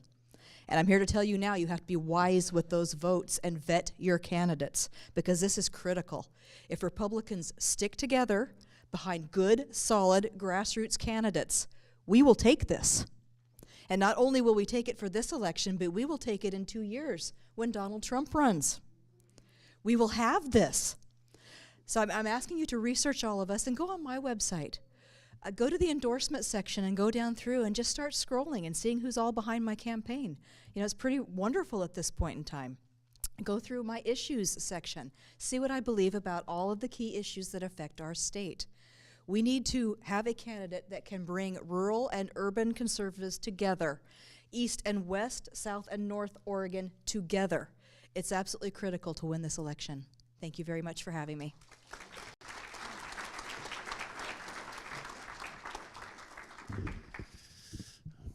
Can I say they saved the best to second to last, Nick? Is that okay? Can I? Sorry. You guys, it's been a long night, and it has been an awesome night. The questions that you've raised are some of the best that I've encountered. So, and again, it speaks to the grit of Linn County and the folks here in this room. So for me, you know, I stand here like a lot of the candidates up here with love in my heart and humility, because I've been all over this state. I too got a nod from Lars Larson today, and I did not expect that. That was a real honor, just to be recognized. And he said nice things. The issue is one of the reasons I got that nod is because I'm a school superintendent who said no to the government. I didn't wait till a Republican was in office. Didn't wait till we had a majority in the House or the Senate. And because I'd worked with Republicans in the Senate mainly, but also in the House for many, many years, one of the common things I would say over the years is, you guys need to learn how to fight. Republicans were broken, but now we're stronger. Now it's gotten so bad that there is no equivocating. We're all used to being called bigots and racists. It's lost its effect. I stand up here with many scars, the most investigated candidate in the race, the most maligned, the most attacked. I was on the national news. The governor herself called me out, and she got something she didn't expect. I hit her right back. We have to learn how to fight. And I know how to fight. But even better, I speak woke. Because how is it that I haven't been canceled? That's the question, and that's what qualifies me. Governor Brown declared me the ALC problem, and I'm here to tell you that Governor Brown's problem is your next governor. Thank you.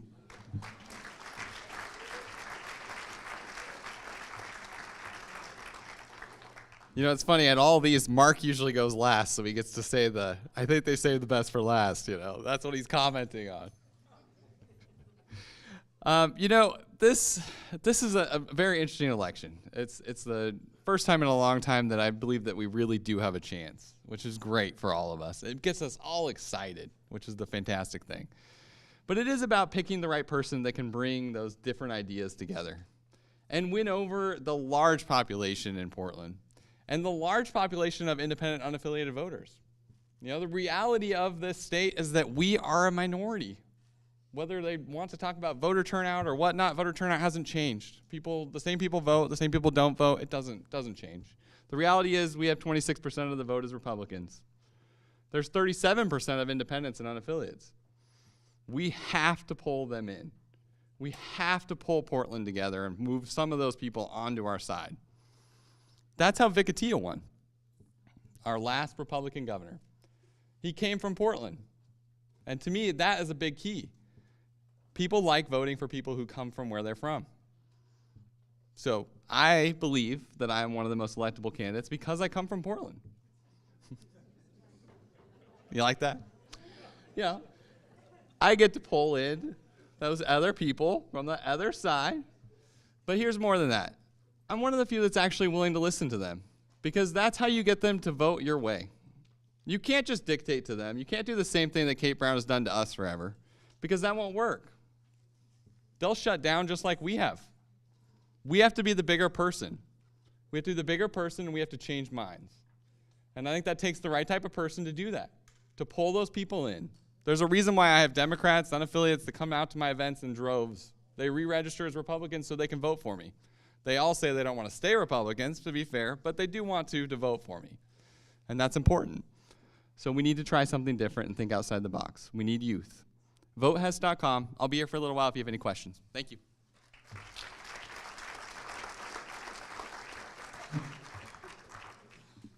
All right, so before we close out, I do want to address an incident that happened earlier that you guys all probably remember. So, for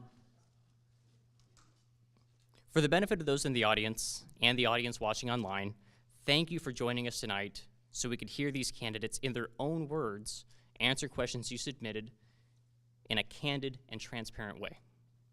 Prior to this event, we debated on how to expand the reach of the event and if we would permit broadcasting by others. To ensure transparency and full access, we decided to invest in a professional live stream available on Facebook Live and YouTube. All the candidates, including the individual who was earlier ejected, was informed of the rules that no video recording devices would be permitted to be used during our event. Everyone had equal access to the live feed, and there was no need for personal recording devices to be disrupting this event. Even the person ejected will get to enjoy the spectacle that was created by the disruption. The individual also informed us prior to the event that they planned to attend the event and planned to violate our rules. They even notified law enforcement of her intent, so law enforcement and our security were aware a disruption was planned. Tonight, the video was not edited, cut, or altered for content, except for the camera angles and the brief interruption of the video feed while we tended to the disruptive guest. The full video will be available online for viewing indefinitely. Okay, it's YouTube and Rumble. So as long as those things exist, the video will be available for all of you to view and everybody else to view. So I thank everyone in this room and hope everyone viewing online agree Congress and our government must remain limited, but personal freedom, including privacy, and the right to control our own lives must be preserved. Thank you for joining us and helping preserve our liberty tonight.